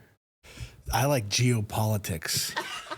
Like the Miracle on Ice. You get some high stakes. It's not just on the field or on the track. It's, He's also a hockey weirdo. Okay. I'm a hockey weirdo, yeah. Star power of these races. You got stars on 2 different demographics. You got NASCAR stars and you got IndyCar stars. And there's probably hella stars I would say there watching. Gronk was Tom there. Brady and Gronk were there. So Tom Brady, Gronk That's pretty good. in the crowd. That's pretty good for getting boosting these booed numbers. by all of Indianapolis. And loving it, letting them have it. Yeah. He just had to lead him on. What did he say? I got to lead him down one more good drive. Yeah, that was pretty good line. That's pretty. That's awesome, pretty yeah. baller. Pretty baller. Oh man, probably 8-7. Ooh. 8-7 For Good Gronk. score for Gronk, 87. 87. Yeah, there we go. Yeah. I'm gonna go 8.12. 8.12. Double decimals. Okay, right on. More than 8.1. Hey, we're in the same ballpark. I went Yeah. 7.1. Nice. You see what he did, and you see what I did. Yeah, you're like the guy on Prices Right that like. Oh, you did Brady? You do the. I did Brady. I just did Brady. Come on. Oh, the one- Jesus oh, I didn't even Christ. get that. Fucking hey. Sorry. Gameplay, the race play of the races, didn't turn out exactly the way we wanted to. Not quite. So are we ranking my performance like a 0.2. Damn, that's gonna sink us. Yeah, that's not gonna. That's gonna It make was our bad. I'm going with at least a 6.9 Nice. rating. Also for Gronk, Also Gronk. I had a 7.3. I had a 6.1. Very generous guy. Yeah. Dude. You literally crash in one race and you say, fuck it. I don't need to get I'll go like, crash my in head- another one. I don't need to get my head checked. or Crash anything. another one. Let's go race again. Let's run Fuck it it. Let's run it back. Run it back. You hit the reset button, bro. Yeah, you Jesus. respawned. Respawn today. Respawn, different I track, different started car. both races. That's where the 0.2 comes from. All right, and then we grade the name of the game. This being the Memorial Day Double. Classy, but Classy. also has a little party in the back. That we call it the mullet So name. we're ranking the name You of. got to rank the name. So if you just say that name, like everybody knows what you mean, kind of thing. Oh, okay. Memorial Day Memorial Double. Day double. MDD. Still early. This just happened, so Yeah. you don't know how the test of time is going to view I this. know. That's hard. It's hard. Yeah, a 7-7. I like that. It's a good score. I'm going to go with the 7.2. I went with a 9.4. 9.4. What's wrong with you? If you say the double, everyone knows what you mean. Yeah, I like it. 9.4. Wow. Where does this rank? The highest score of all. I'm a double guy.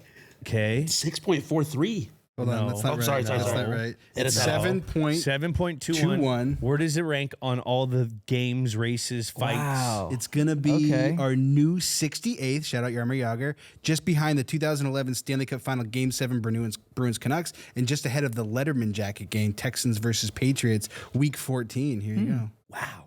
Solid. What's P1? I like that. You see that? That's a racer. That's a racer. That's a racer. It's a little P1? Patriots heavy. 28-3 game. There's no bias here, bro. It's also only games we've done yet. And that is a pretty epic game. Like, regardless, if you hate the Patriots, don't hate the Patriots, you know about the 28-3 deficit that they this is our first overcame. race. Yeah, I gotta say, while we're talking our greatest games, and we're talking with Kyle, our first racer, I got a twofold question for you, Kyle.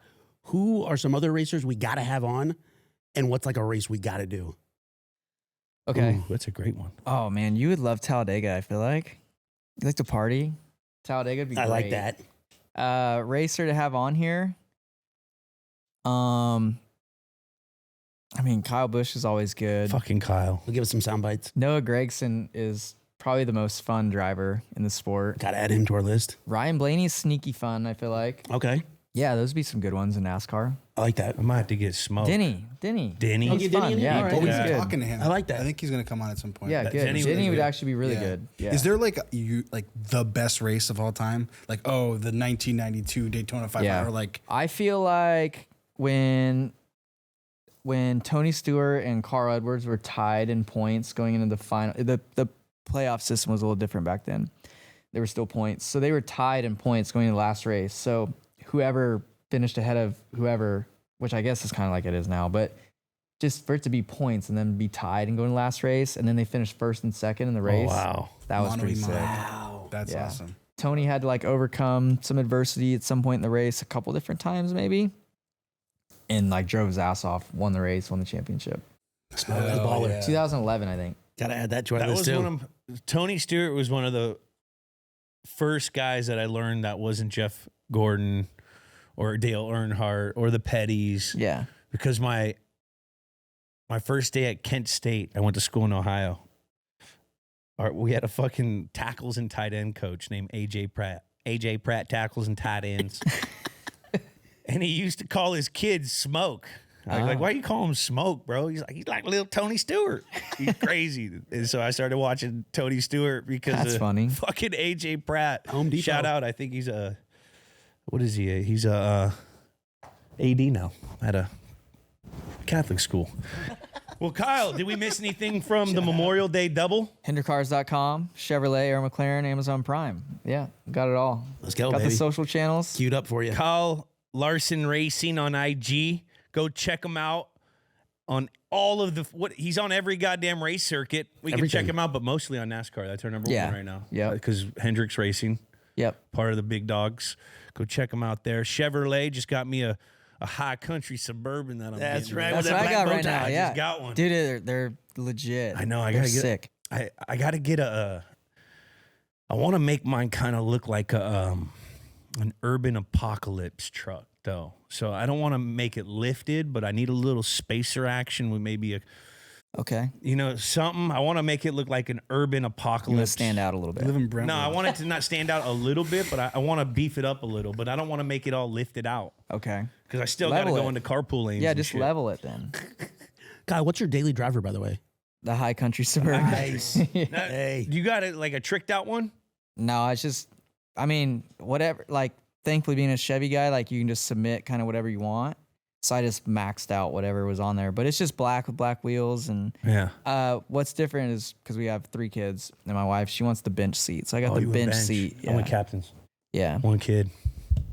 You got to go bench though. Yeah, I like bench. You got to go bench. What do you have any cool cars like oldies or anything? I got I'm not really a car person, but my grandpa restored a 1940 Pontiac. So that one's kind of gangster Nice. looking. Yeah. I got a 69 C10. I like Love that. the C10s. And then I've got a Corvette, the Z06, like mid-engine one. And then I got the new 1,000 horsepower ZR1 coming here That soon. thing's badass. Yeah, man. We were just in Michigan, so went to their proving grounds last week. And it's like scary fast. Like too fast. Dude. It's awesome though. I think my next car, I want a 63 Stingray split window Corvette. Yes. So that was my favorite. I went to Barrett Jackson this year, and I was like, man, I want the split window Corvette. The split window, Yeah. man. The 63, I think that thing's so sick. Yeah. The coupe. Mm-hmm. I have a. They're so expensive though. It's like a $500,000 Yeah. car because it's fiberglass, and that was only the 1 year that they split the window. Mm-hmm. Yeah. You know, so it's like it's a collector. I got a 68 GT500 Ford, but we were Chevy people growing up. But Yeah. Where do you keep that stuff? Not here, right? I have one. It's at the shop right now, but Okay. I keep it here. Yeah. I only have one, and then I drive the Burb. And your electric dirt bikes. Oh yeah. Oh. You ride dirt bikes or anything? No. What dirt bike do you have though? I got the E-Ride XRs. Okay. They're stupid. Yeah. They go like 75 miles an hour, and there's no combustion, so like Just you go right straight there. and Yeah. it's gone. Yeah. Like, drove that Tesla for a while. Those electric cars are so crazy. Yeah. You know what Yeah. I mean? When I was at the Chevy Proving Grounds, I've never driven an electric vehicle other than like a golf cart. Yeah. But yeah, they had like the Corvette like E-Ray, and yeah, like you like power brake it, and then just go, and it's like, I mean, it's like 0 to 60 in like 3 seconds. Dude, the Tesla Yeah. S, I think goes 0 to 60 in 1.9 seconds. 1.9. 1.9 seconds standard. Like it's so you feel the It G-force. knocks the air out of you. Well, Kyle, thank you so Cool. much for coming Thank you. on, bro. I appreciate you. Yeah. Thanks a lot. Man, You're so cool. That was awesome. The first of many racers, I hope. I know. What are you wearing over there? Dude, I got a gamer. Should I stand up and show Stand it? up and show. Look at this. Maybe one of the nicest gifts we have been presented. Yeah, in you Nuthouse. look like a pro racer. Let's go, baby. I'm on pit row right now. You feel I'm ready like to now fight somebody. you're a racer. I know. What do you think? I like it.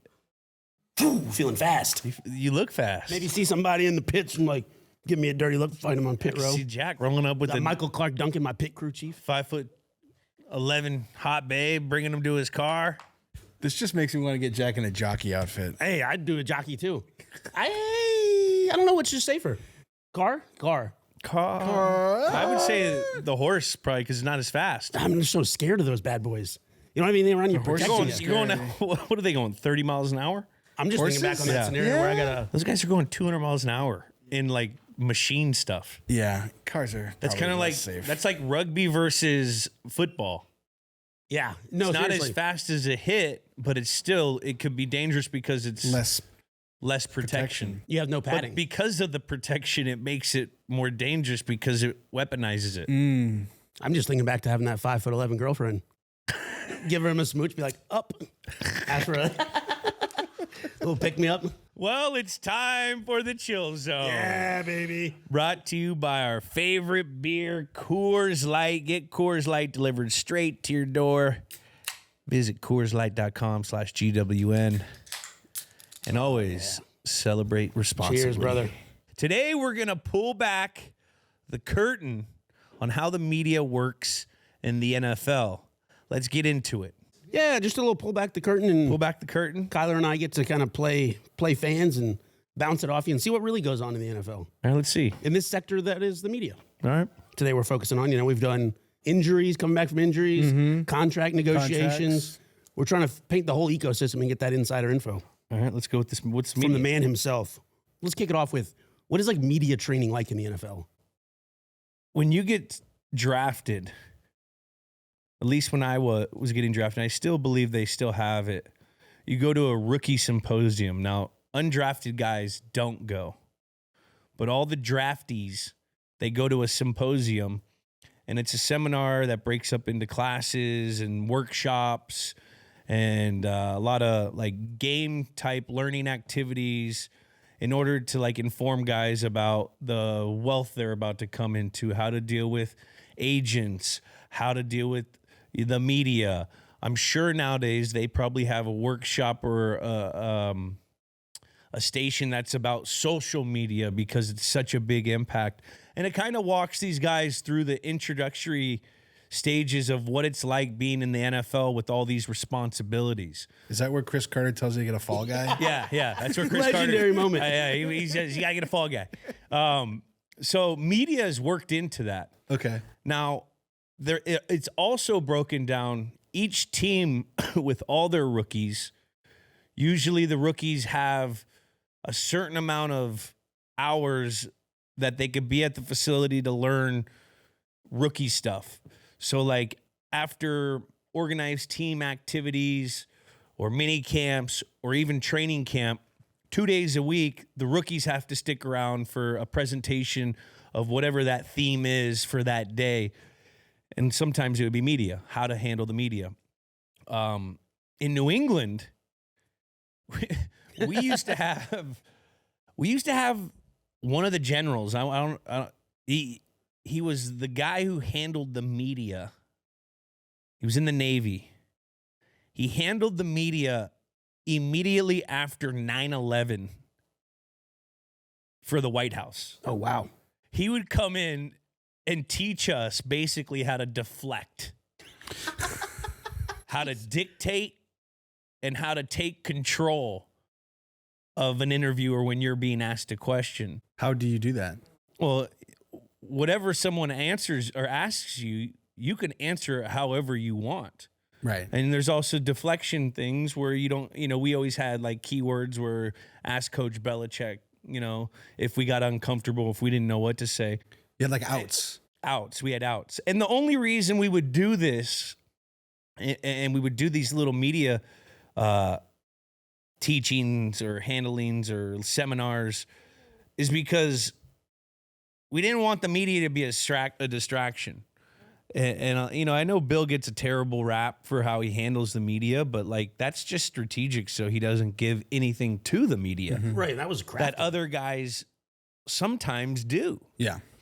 Like if you listen to a head coach going into a game sometimes, they'll give you the first goddamn 15 plays they're going to run because they're going to tell you we've been emphasizing this, we do this, and it gives you a little advantage if you're listening, you know what I mean? So or if you listen to a guy say, hey, this whole week we've been working on our drop back pass game because we feel like, all right, so fellas, put your antennas up. They got some drop back pass that we're going to be seeing.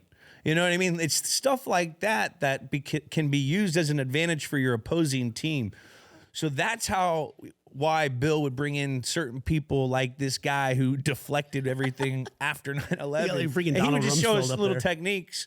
Yeah. But that's why he would do it, because we didn't want to, A, give anything to the opponent. B, we didn't want to make any distractions, because football and pro football for an athlete and a coach is hard enough. It's fucking hard to win the National Football League. Okay, now try doing it when you have a Spygate, a murder, a fucking deflate. Like, then it makes it even crazier, because all you're being asked after that point is about that specific thing. So it becomes distraction, and that's something that happened because of how maybe someone handled it in the media, So we were just always taught that, like, we're here to get better. And because that's ultimately what we're really there to do. Yeah, you're not lying, and you're not just given a line. That's literally what the focus should try to be. Like, when you ask someone about an injury, okay, if you go out as a player and you say, well, I think I'll be back in 6 weeks, okay, comes back in 4 weeks. Oh, well, the doctor didn't know what he was saying. Is he ready? Is he ready? Is he not? Comes back in 4 weeks and gets hurt. Again. Soon. Oh, was it too soon? All right. He says 6 weeks. It takes 8 weeks. Oh, what Was there a setback? Was there a setback? Was the rehab terrible? Oh, he's not healing. So, why would we go out and say that? Because all you're going to have to do is answer about that again. So, like, that's what, getting better each day in the injury thing, the whole injury answer that you always hear is because that's the honest truth. You don't want to put a deadline on something that you have to be accountable for. Mm-hmm. When you don't really know how your body's going to react. Because, yes, that's what it is for standard, but you could be either above or below the standard on that specific injury. So, like, there's just a bunch of ways that we were taught literally taught on how to handle the media through, multiple different ways, with the team, with the NFL. Our individual team was a little more about it. And that was just so we didn't make a distraction, which is an oxymoron considering what's going on in North Carolina. What were some of your favorite deflections or go-to out phrases? My favorite was always just ask Bill. Ask Bill. Yeah. So if I'm like, oh, Brady's been hurt, is he going to be, there's whispers if he's going to be playing. Do you have any information on that? You just go. Well, on that, I would speak more. There was a set of lines. Speak for yourself. Okay. Put the team first. Don't believe the hype. Ignore. There's all these little things. So if I can't speak for Tom. Mm-hmm. You go ask Tom. Go ask Tom. Ask Tom. You don't want to speak for someone. So that was something that he would always talk about. Give me another one. Let's try it again. Looked like you got a little banged up on that 3rd and 7 catch out there. How are you feeling? It's after a game. We were all banged up after a game. We'll go in this week and try to get our body back to the best we can. It's going to be against another new tough opponent, but it was good to get out of here with a win and get that play in. But, after games, we're all banged up. There's a lot of controversy surrounding the most recent wide receiver signing. A lot of people saying that it shouldn't have signed this guy amidst everything he's got going on off the field. Well, can you tell us how it's going in the wide receiver room? Look, you'd have to ask Coach on that. I'm just here to worry about improving myself. All I keep hearing is if we all individually improve ourselves, collectively we'll improve as a team. So I'm just taking Coach Belichick's words, and I'm trying to improve myself. You can ask Coach on that. You just lost 43-7, second straight loss. What needs to change around here? We need a new fucking coaching staff. This place fucking sucks. It's tough to win the National Football League. We got to get back to the little things. It all starts with practice. So I'm sure that we're going to have, a good week of practice this week to give ourselves our best opportunity to go out and win. We need to practice better. Were there ever, we just did a fun little role play exercise there. Was there ever a practice role play with you guys? Before the season? Yeah. Okay. Bill would be Bill would literally call the rookie guy, all right, now, rookie, how fast are you going to be?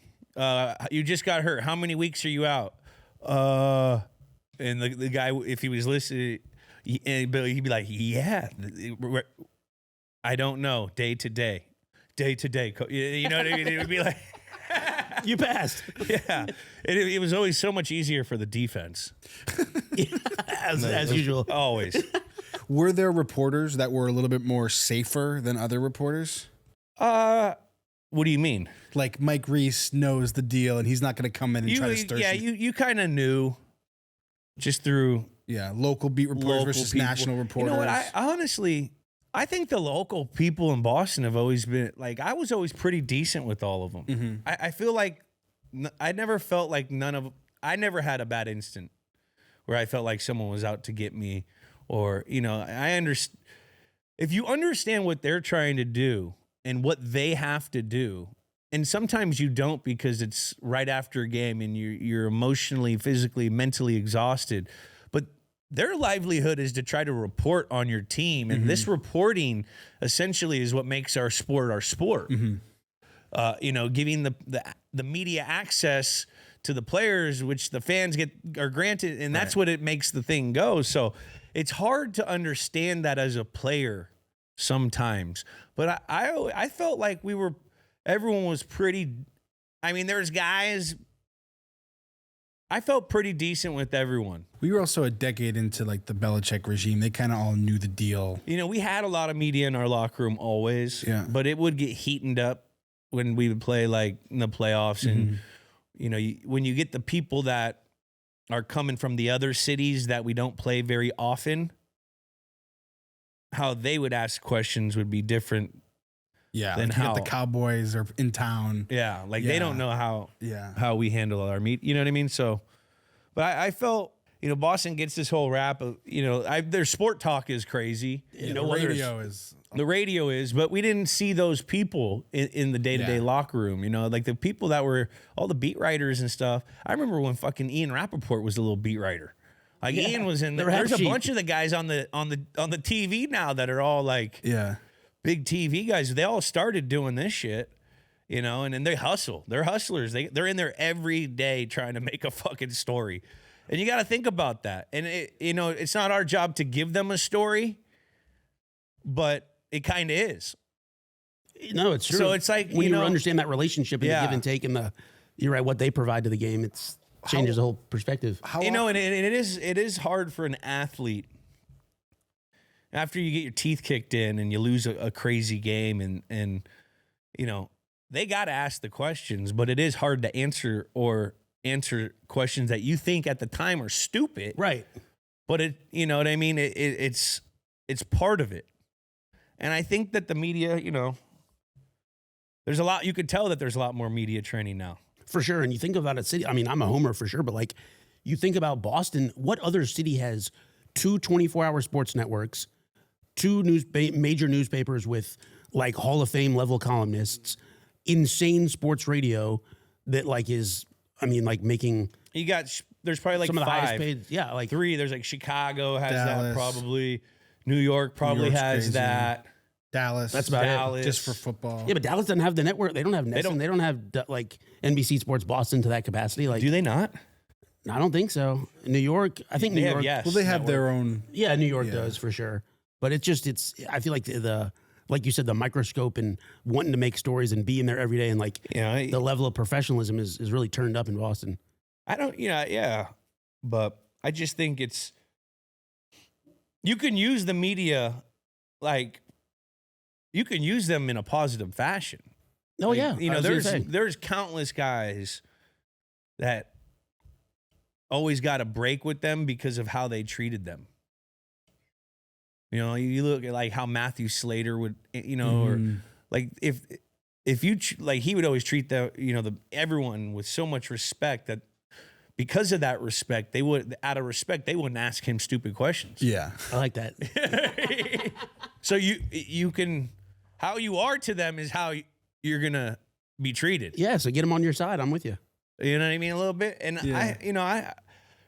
I don't know. I would be tired in some days with certain people, but there's no hard feelings. Now that I'm on this side of the line, it's like now I appreciate what they do because I'm sitting there not in New England anymore.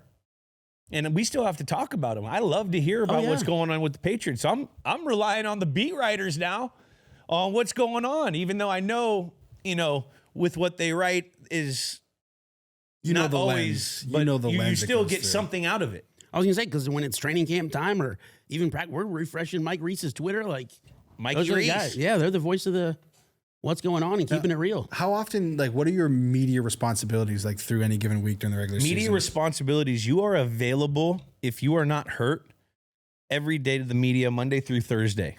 Or Monday through Friday. Or could be Wednesday, Thursday, Friday, like our main practice days. After practice, media is in there. Or it's before practice. And available means, like, in the locker room after or, like, press conference? You have to be available for... Like, that was another thing. Like, half of our guys, like more than half of our guys, whenever the media was in there during the regular day, was like out. They didn't want it. Everyone was so scared to say something wrong that no one wanted to do the media. Just scattered. So everyone would like be in the weight room or somewhere. And, usually you have certain guys that would talk. And you had certain days after a while that you would go. Usually it was probably like once a week. When were they allowed in the locker room? They've been at Win. Yeah, like, is there like a slot, after practice? There's an hour that they can be. So during the work week practice or during practice week, they're there an hour, like right before you're about to go out. I think, is it before? I think it used to be before. It used to be before. Okay. Practice, and then after the game, you have 10 minutes to like clear your thoughts, and then they come in right after that 10 minutes. That's kind of crazy. And then you might get called to the podium. Then Stacey James is our media guy. He would call certain and round up the guys that would go to the media, or he would kind of give you the, hey, we're just going to do you at the locker. He was like the main point of contact for everyone, in between with everything. Like if you didn't go do media for a couple days, Stacy would come and say, you haven't done media in a couple days. The NFL can find you. Yeah. He would kind of be a reminder, and he used to have to, used to have to deal with everyone. Coaches, players, anything to do with the media. Stacey James. He dealt with us from the other side when we were doing the documentary. Yeah. That's such a tough job. Yeah. I can't even imagine going to the head coach after getting losing in a soup. Hey, coach, we got to go do media, or grabbing Tom or grabbing Gronk, or he had to grab everyone at the highest of the highs, but also the lowest of the lows. That's brutal. So was he? If say you did slip up and you did give him a soundbite and you did say throw somebody under the bus, is Stacy the guy you go talk to? Or they would call you in. Yeah, what his happens office, if someone says something that gets to be national news or bulletin board material? Oh, that very next day, team meeting. Ooh. 8:00 sharp. Could be headlining the fucking coaches meeting. Things not what to do in the media. Oh, so the whole team's hearing this. Whole team. Oh, jeez. This is an example of what we are not supposed to do. And they'd play like a clip. Play the clip. Read the clipping. Wow. It never happened to you? No. But didn't he do it to Light? Didn't Light say he did it to him? I believe that's... Oh, for the... when he did the media thing. Yeah. Or the union, the players' union. Yeah. Were there any habitual line steppers? No, because what our coach would do is before, in his teaching on how to do the media, he would grab examples from other teams. Okay. Oh, that's smart. And he'd be like, this is what we're not supposed to do. Okay. And then the guy would say, yeah, it's fucking mini camps. This guy was in college last year, and this is what he says. And it'd go look, I think I'm going double-digit sacks this year. I'm the fastest wide receiver in the league. And then Bill, he would read it, but how he would read it would everyone would start laughing and shit. Look, he'd read it 11. Look, and he'd have a little fucking Lawrence Taylor didn't even do that. And then he'd keep reading, you know what I mean? Yeah, just belaboring killing the kid. And then he'd go so he would give us examples on what not to do. That's pretty funny. That sounds the guys that regularly show up. It's Deion Sanders. Yeah. No, it I'm would just be here so I don't get fined. It would be current Marshawn guys. Marshawn, yeah. I'm just here current so I guys. won't No, get fined. because those guys could say stuff to Bill. Because That's they've proven Deion them, Sanders and Marshawn Lynch. It'd be like a no-name guy saying something that is fueling the fire for the other guys. What part of your career did you start getting a little bit more leeway? And not just for interviews, but with some of the media that we were doing. Social media, all that stuff. Yeah, commercial, social media. I would say after the Super Bowl. Okay. The The first Super Bowl, I mean, after the first big contract, maybe. Yeah. But It's a New England media moment I really like. And I would like to find this specific item when Chris Long wore the Julian Edelman mask at his locker. I want to find that. We got to get that in the Nuthouse. freaking long. Get What was the actual story behind mask? that again? I don't even know. He just bought, he spent $2,000 on getting a mask made of my face. And he did the media in my yellow shirt, my red beanie, in my mask. Do we have the picture? I got it here. Tyler's put it in there. Fucking Kyle. I think about that kind of weirdly Or often. Chris. Kind of nailed it. He kind of did. Is that your Kent Those State are my shirt? earphones that I used to wear all the time. Is that a red J11? No, I would always turn my hat inside out so it was just red. I don't know why I think about that somewhat often. He's so fun. He was a fun teammate. Chris is the man. We got to Chris get was him a fun. in the Nuthouse. Man, but yeah, it's also media is very different now because a lot of these, it's going to be interesting to see what the league does because a lot of these guys won't say anything to the league's media and then they just hold it on their podcast, I was going to say. which is brilliant. Which is smart. Absolutely. Which is brilliant, like Micah. Yep. And, Puka, and there's or the the St. Browns. St. Browns. Yep. I mean, the Kelseys. The Kelseys, absolutely. They're the pioneers of it. Really, there's other guys that do it, but they were real, two prime guys that were active. that were prime active stars. Yeah, guys that weren't going to get the call, every Tuesday. Prime active stars. What do you think would happen if, say, the year is 2017 and you went to New England's head coach and said, I'm starting a podcast, coach. Weekly? We talk football every week. I'll have guests on. You know what? At that point in my career, if it was done, I used to do a radio show. That's true. That the team did. The Right, team that was would, like and Brady would do one, We right? would do the radio show for like, you would do the radio show and they would give you like 100 flights of JetBlue. Oh, that's what you get for it? Yeah. Oh, that's pretty cool. You know what I mean? Like, Mint? You get mint? Yeah, mint. Nice. But you get taxed on it, so Yeah. you're paying 33 cents a dollar. But regardless, you would get paid stuff for that radio show that was associated with the organization. So if I knew what I know now, what I would have done is probably formulate my own and make it about things I was comfortable talking about, and then hire my own advertisement so I can make money directly instead Big of getting brain. free Podcast. tickets. Big brain. Podcast. I would probably, yeah. That's what the guys are doing now.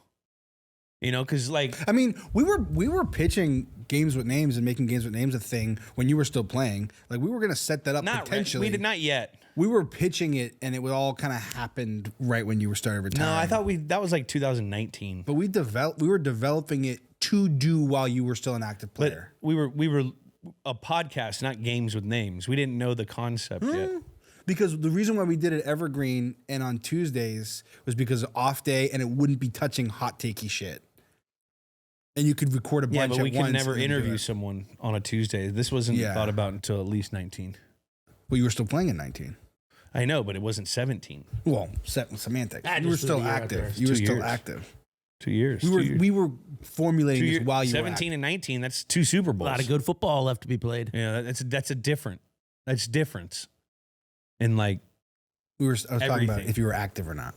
yeah. That if you had played another year, you probably would have been doing this show while you were active.